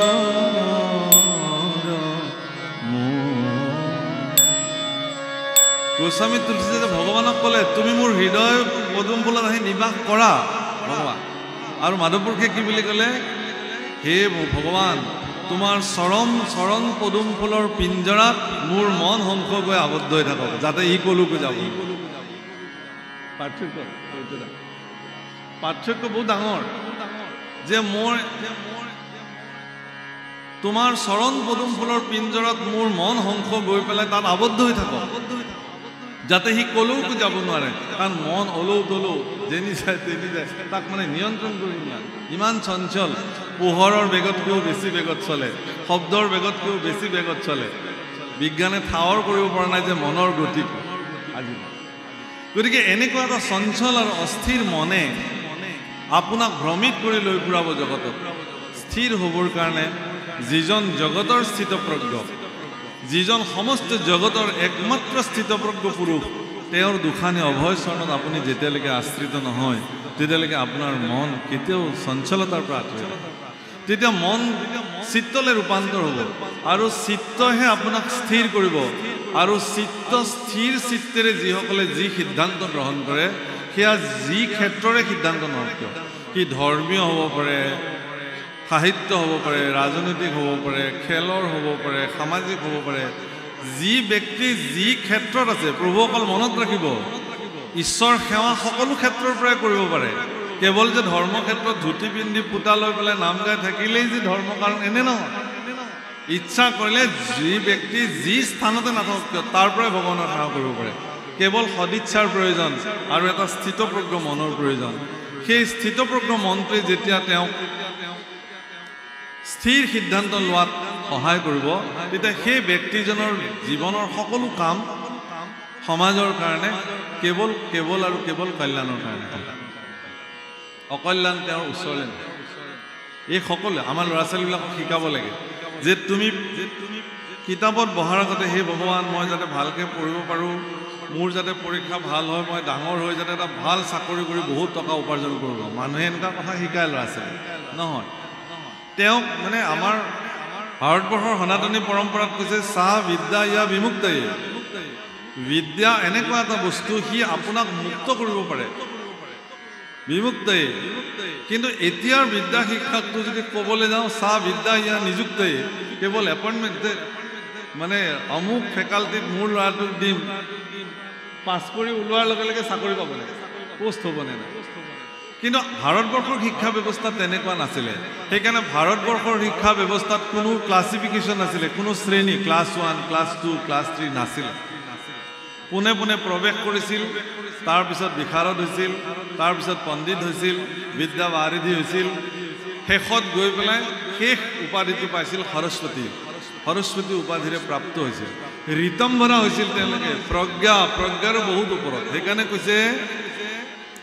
যে প্ৰজ্ঞাবিহীন লোক, যিবিলাক লোকৰ প্ৰজ্ঞাবিহীন, তেওঁলোকক কি বুলি কৈছে, তেওঁলোকে কেতিয়াও শাস্ত্ৰই তেওঁলোকক একো কৰিব নোৱাৰে। শাস্ত্ৰম কিম কৰোতি, উদাহৰণ কি বুলি দিছে, লোচনভ্যাম বিহীনস্য দৰ্পণঃ কিম কৰিষ্যতি। অন্ধ ব্যক্তিক দাপোনৰ যেনেকৈ কোনো প্ৰয়োজন নাই, প্ৰজ্ঞাবিহীন ব্যক্তিকো শাস্ত্ৰৰ কোনো কথাৰ প্ৰয়োজনেই। কি কৰিব তেওঁৰ প্ৰজ্ঞাই নাই। প্ৰজ্ঞা এনেকুৱা এটা বস্তু যে প্ৰত্যেক ব্যক্তিৰ জীৱনত প্ৰজ্ঞা জন্মলগ্নতে সাধিত হৈ আহে। কেৱল বৈষয়িক চিন্তাই সেই প্ৰজ্ঞাক ঢাকি ৰাখে। কৃষ্ণ সাধনাৰ জৰিয়তে সেই প্ৰজ্ঞাক উন্মুক্ত কৰিলে তেওঁ জ্ঞানী হৈ যায়, জগতৰ কাৰণে কল্যাণকাৰী সত্তালৈ ৰূপান্তৰ হৈ যায়, ঈশ্বৰৰ প্ৰিয় পাত্ৰ হয়, ভক্তিযুক্ত হয়। আৰু সেই কথাকে ইয়াত বাৰম্বাৰ বৰ্ণন কৰিছে। সেইকাৰণে আমাৰ গোৱালপৰীয়া ভাষাত খুব ধুনীয়াকৈ আমাৰ প্ৰতিমা পাণ্ডে গাইছে, একবাৰ হৰি বলো মন ৰচনা মানৱ দেহেৰ গৈৰৱ কইৰনা। মই গোৱালপৰীয়া মানুহ, মই গৌৰৱ কৰোঁ যে আমাৰ বাইদেউ প্ৰতিমা বাইদেৱে লোকসংগীতৰ পৰা এইবিলাক উদ্ধাৰ কৰি গোটেই জগত সভালৈ লৈ গুচি গ'ল। ভূপেন দাই খুব ধুনীয়াকৈ সহায় কৰিলে, প্ৰতিভাক চিনি পালে, ভূপেন দাই তেওঁক খুব ধুনীয়াকৈ আগবঢ়াই লৈ গ'ল। সেই জিভা তুমি এবাৰ মাত্ৰ হৰিনাম লোৱা। মানৱ দেহা মাটিৰ ভাণ্ড ভাঙিলে হবে খন্দৰ খন্দ, মানৱ দেহা মাটিৰ ভাণ্ড ভাঙিলে হবে খন্দর খন্দ, ভাঙলে দেহা জোড়া মিলবে না। একবার হরি বলো মন রসনা মানব দেহের গৈরব গৈরবনা।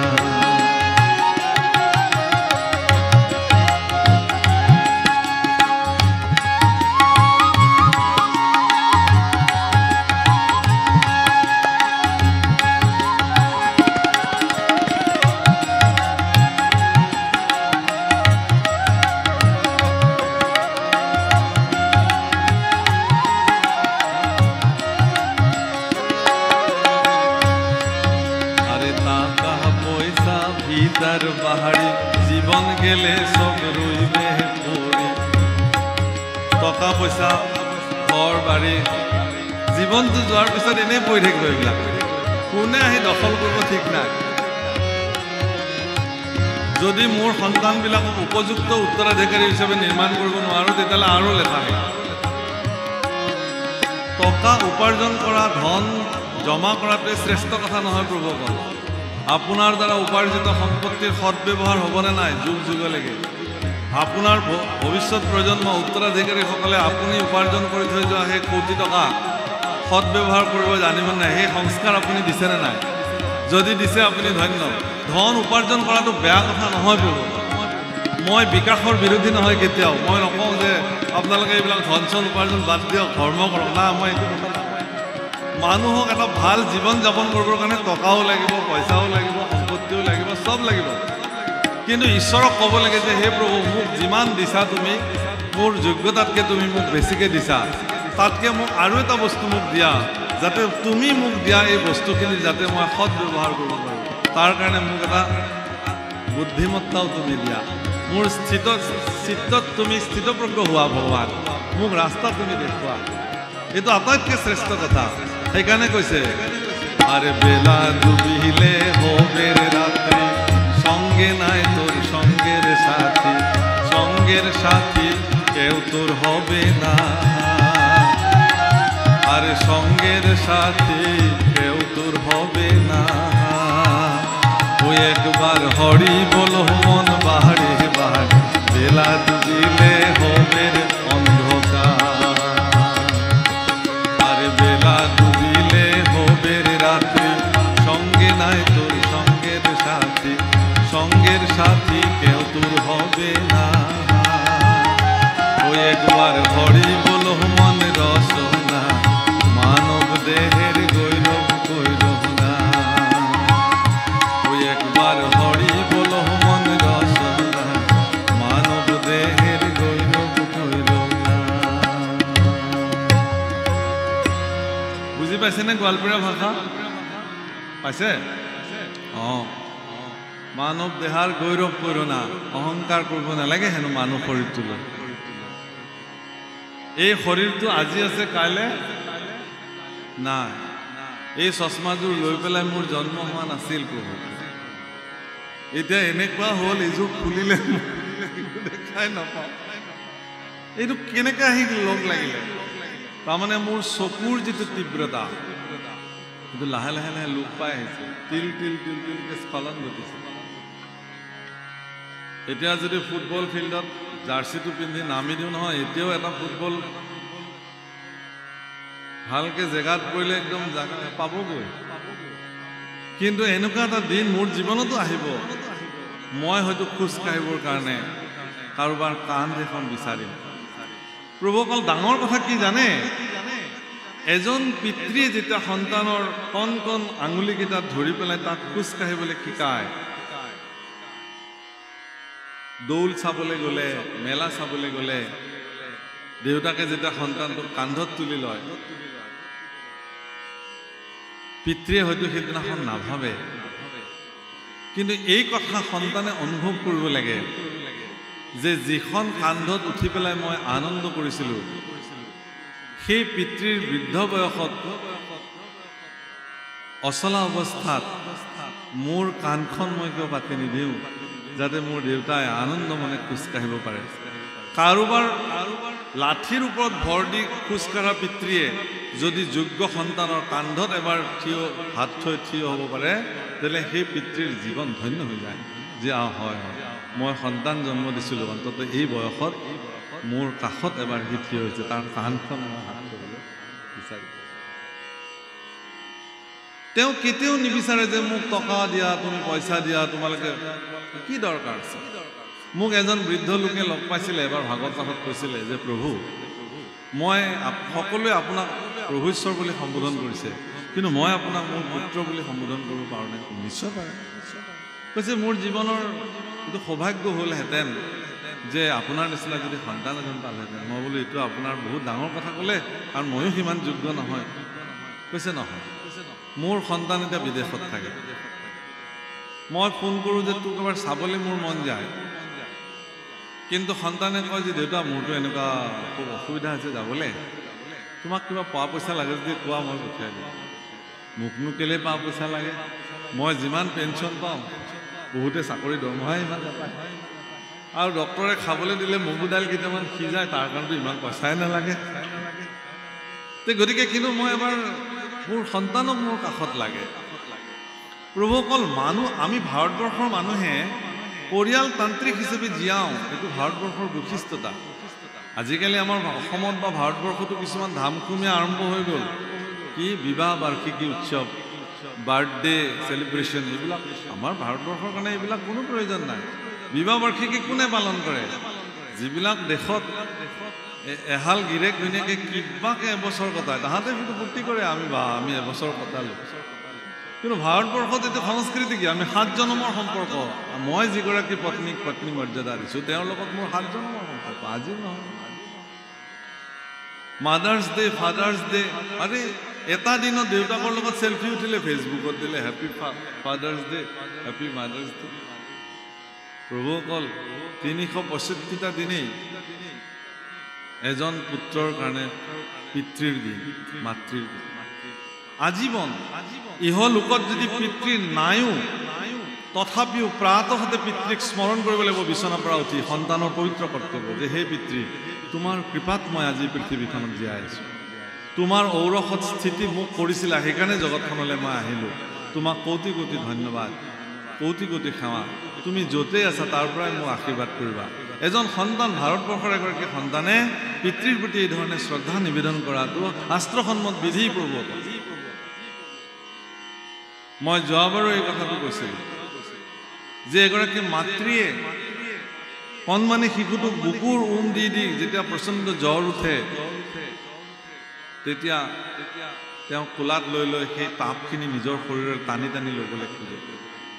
সেই বৃদ্ধ মাতৃৰ যেতিয়া সেইগৰাকী মাতৃ বৃদ্ধা হৈ যায়,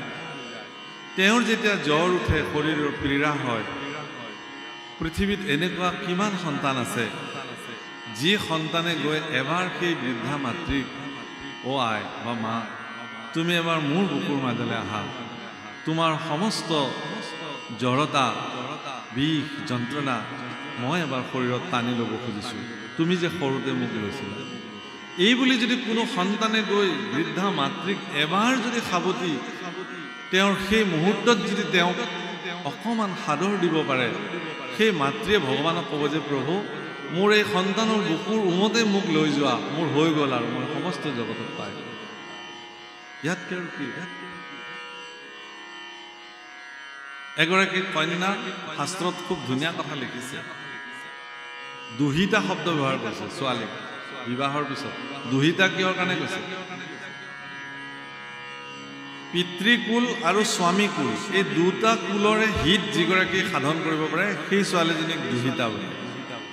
যদি পিতৃকুলৰো হিত সাধন কৰিব নোৱাৰিলে, স্বামীকুলৰো হিত সাধন কৰিব নোৱাৰিলে, তেতিয়াহ'লে সেই ছোৱালীজনী দুহিতা হ'ব নোৱাৰে। এগৰাকী পিতৃয়ে যিগৰাকী ছোৱালীক সৰুৰ পৰা ডাঙৰ দীঘল কৰি, বুকুৰ উমেৰে ডাঙৰ দীঘল কৰি এদিন যোগ্য পাত্ৰ হোৱা বুলি জানি, এজন পৰ পুৰুষক ঘৰলৈ আদৰে সন্মানে মাতি আনি বিষ্ণুস্বৰূপ বৰ বুলি মানি তেওঁৰ কন্যাক যেতিয়া সম্প্ৰদান কৰে সমাজ বিদ্যমানে, যে আজি দুখন সমাজক সাক্ষী কৰি, অগ্নি সাক্ষী কৰি, ঈশ্বৰক সাক্ষী কৰি মোৰ ছোৱালীক এখেতলৈ মই সম্প্ৰদান কৰিলোঁ। আমাৰ বিধিমতে পিতৃয়ে হাতযোৰ কৰি ক'ব লাগে যে হে আই লক্ষ্মী, উপজা দিনৰ পৰাই তোমাক ডাঙৰ দীঘল কৰোঁতে মোৰ যদি ক'ৰবাত কিবা ভুল হৈ গ'ল, তেতিয়াহ'লে তুমি মোক ক্ষমা কৰি দিয়া। মই বুজি নাপাওঁ প্ৰভুসকল, কিমান বুকুত শিল থৈ এজন পিতৃয়ে এই বাক্যটো কয়, কিমান বুকুত শিল থৈ এজন পিতৃয়ে এই বাক্য কৈ কন্যাক চিৰদিনৰ কাৰণে উলিয়াই দিয়ে। বিয়াৰ আগদিনাখনলৈকে দেউতাকৰ বুকুৰ ৰুমত ডাঙৰ হোৱা ছোৱালীজনী এখন পৰ ঘৰলৈ চব এৰি গুচি যায়। গতিকে সেই যে ত্যাগ, সেই ত্যাগটোৰ প্ৰতি সন্মান জনাই যিজন পুৰুষে তেওঁক পত্নী হিচাপে লৈ আহে, এই মৰ্যাদাটো পুৰুষজনে দিবই লাগিব। তাৰ কাৰণে আপোনাৰ সন্তানক সৰুৰ পৰাই সংস্কাৰ কৰি তুলিব লাগিব, সংসাৰৰ জ্ঞান তেওঁক দিবই লাগিব, গুৰুৰ ওচৰত আশ্ৰিত কৰি দিবই লাগিব। যদি নিদিয়ে, সি কেৱল পঢ়া শুনা কৰিলে, চাকৰি কৰিলে, এগালমান ধন উপাৰ্জন কৰিলে, আপুনি বিয়া পাতি দিলে সংসাৰৰ তত্ত্ব একো নাজানে, তেতিয়াহ'লে এনেকৈ যিবিলাকে সংসাৰত ভৰি দিয়ে ইয়াক অপৰাধ বোলে, সামাজিক অপৰাধ। তেওঁ নাজানে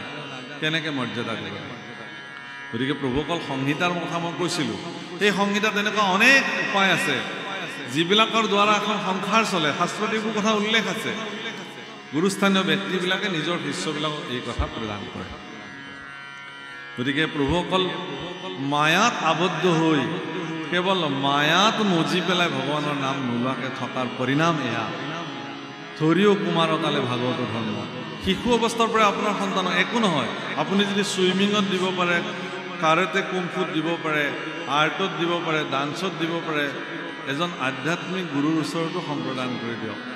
মাহৰ মূৰত এদিন তেওঁৰ ওচৰলৈকে লৈ যায়, 10 মিনিট তেওঁৰ পৰা এটা উপদেশ দিয়াওক। মইতো খুব আশা কৰি আছোঁ যে মই গুৱাহাটীত এখন তেনেকুৱা শিশুসকলৰ আধ্যাত্মিক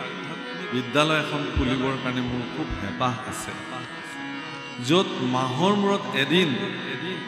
আপোনালোকৰ ল'ৰা ছোৱালীবিলাকক লৈ আহিব, 6 মাহৰ মূৰত এদিন লৈ আহিব। তেওঁলোকক মই 15 মিনিট মাত্ৰ তেওঁলোকৰ লগত মই কথা পাতিম, তেওঁলোকৰ লগত এই সম্পৰ্কে কথা পাতিম। কাৰণ আমাৰ ল'ৰা ছোৱালীবিলাকক যদি আমি এই শিক্ষাৰে শিক্ষিত নকৰোঁ, তেওঁ বিশ্ববিদ্যালয় পৰ্যায়ত যিমানেই শিক্ষা নলওক কিয় তেওঁ পিতৃক ঈশ্বৰ বুলি হয়তো নামানে, গুৰুক যে সৎকাৰ কৰিব লাগে তেওঁ নাজানিব। সেইকাৰণে মায়াৰ প্ৰচণ্ড প্ৰভাৱৰ পৰা মুক্ত হওক। মায়াতে মুজিয়া মন্ত বিকাইলি জীৱ কৃষ্ণ বোল মন্তই হৰি বোল মন কৃষ্ণ বোল মন্তই হৰি বোল মায়াতে মজিয়া মন্তই বিকাইলি জীৱ কৃষ্ণ বোল মন্তই হৰি বোল মন কৃষ্ণ বোল মন্তই হৰি বোল মন।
বনৰ পশু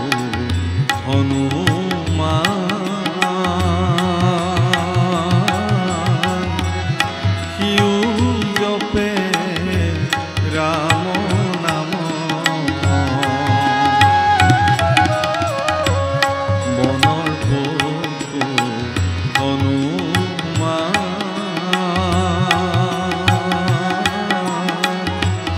সিও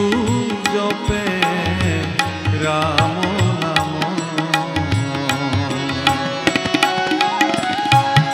অজমিল বৈকুণ্ঠে চলে অজমিল বৈকুণ্ঠে চলে বুলি নাৰায়ণ কৃষ্ণ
কৃষ্ণ সূৰ্য নাম সমাজৰ দ্বাৰা আয়োজিত এই মহাপাল নামৰ পবিত্ৰ ক্ষণত আমাৰ দৰে মূঢ়মতীক আপোনালোকে কৃষ্ণ কথা ক'বলৈ বুলান দি আনিলে তাৰ কাৰণে আপোনালোকৰ ওচৰত কৃতজ্ঞ হৈ ৰ'লোঁ। এইটো বিশেষ প্ৰাৰ্থনা যে আমি যিখিনি কথা ক'লোঁ সেই কথাখিনি মানিবই লাগিব বুলি এনে কোনো কথা নাই। যিখিনি আপোনালোকৰ প্ৰয়োজন বুলি ভাবে ধৰিব আৰু অপ্ৰয়োজনীয়খিনি ইয়াতেই এৰি থৈ যাব। এইটো প্ৰাৰ্থনা হ'ব পৰা দুখ ত্ৰুটি আপোনালোকে মাৰ্জনা কৰিব, নিজৰ দাস বুলি আপোনালোকৰ চৰণত ঠাই দিব আৰু আপোনালোকক এই পবিত্ৰ আসনৰ পৰাই ভাগৱতৰ সন্মুখত বহি ভগৱানৰ ওচৰত প্ৰাৰ্থনা কৰিছোঁ যে সমগ্ৰ শিৱসাগৰবাসী ৰাইজক ভগৱন্ত পুৰুষে এই পালনামৰ কৃপাৰে কৃপা ধন্য কৰি ৰাখক। লগতে দূৰ দূৰণিৰ পৰা অসমৰ অন্যান্য প্ৰান্তৰ পৰাও এই পালনামৰ প্ৰতি যিসকল ব্যক্তিয়ে দান বৰঙণি সহায় সহযোগিতা আগবঢ়াইছে তেখেতলোকো পালনামৰ মহাকৃপাৰ দ্বাৰা ভগৱানৰ কৃপাপ্ৰাপ্ত হওক। এই প্ৰাৰ্থনা ভগৱানৰ ওচৰত অৰ্পণ কৰিলোঁ। উদ্যোক্তাসকলক আৰু শক্তি দিয়ক যাতে ইয়াতকৈও সুন্দৰ ৰূপত এনে মহান অনুষ্ঠান তাৰা সবে আয়োজন কৰিব পাৰে। এইখিনি কথাই ভগৱানৰ চৰণত অৰ্পণ কৰি আমাৰ বাণীক ইমানতে বিৰাম দিম। জয় গুৰু শংকৰ কৃষ্ণ। ঔ হৰি ঔ ৰাম কৃষ্ণ।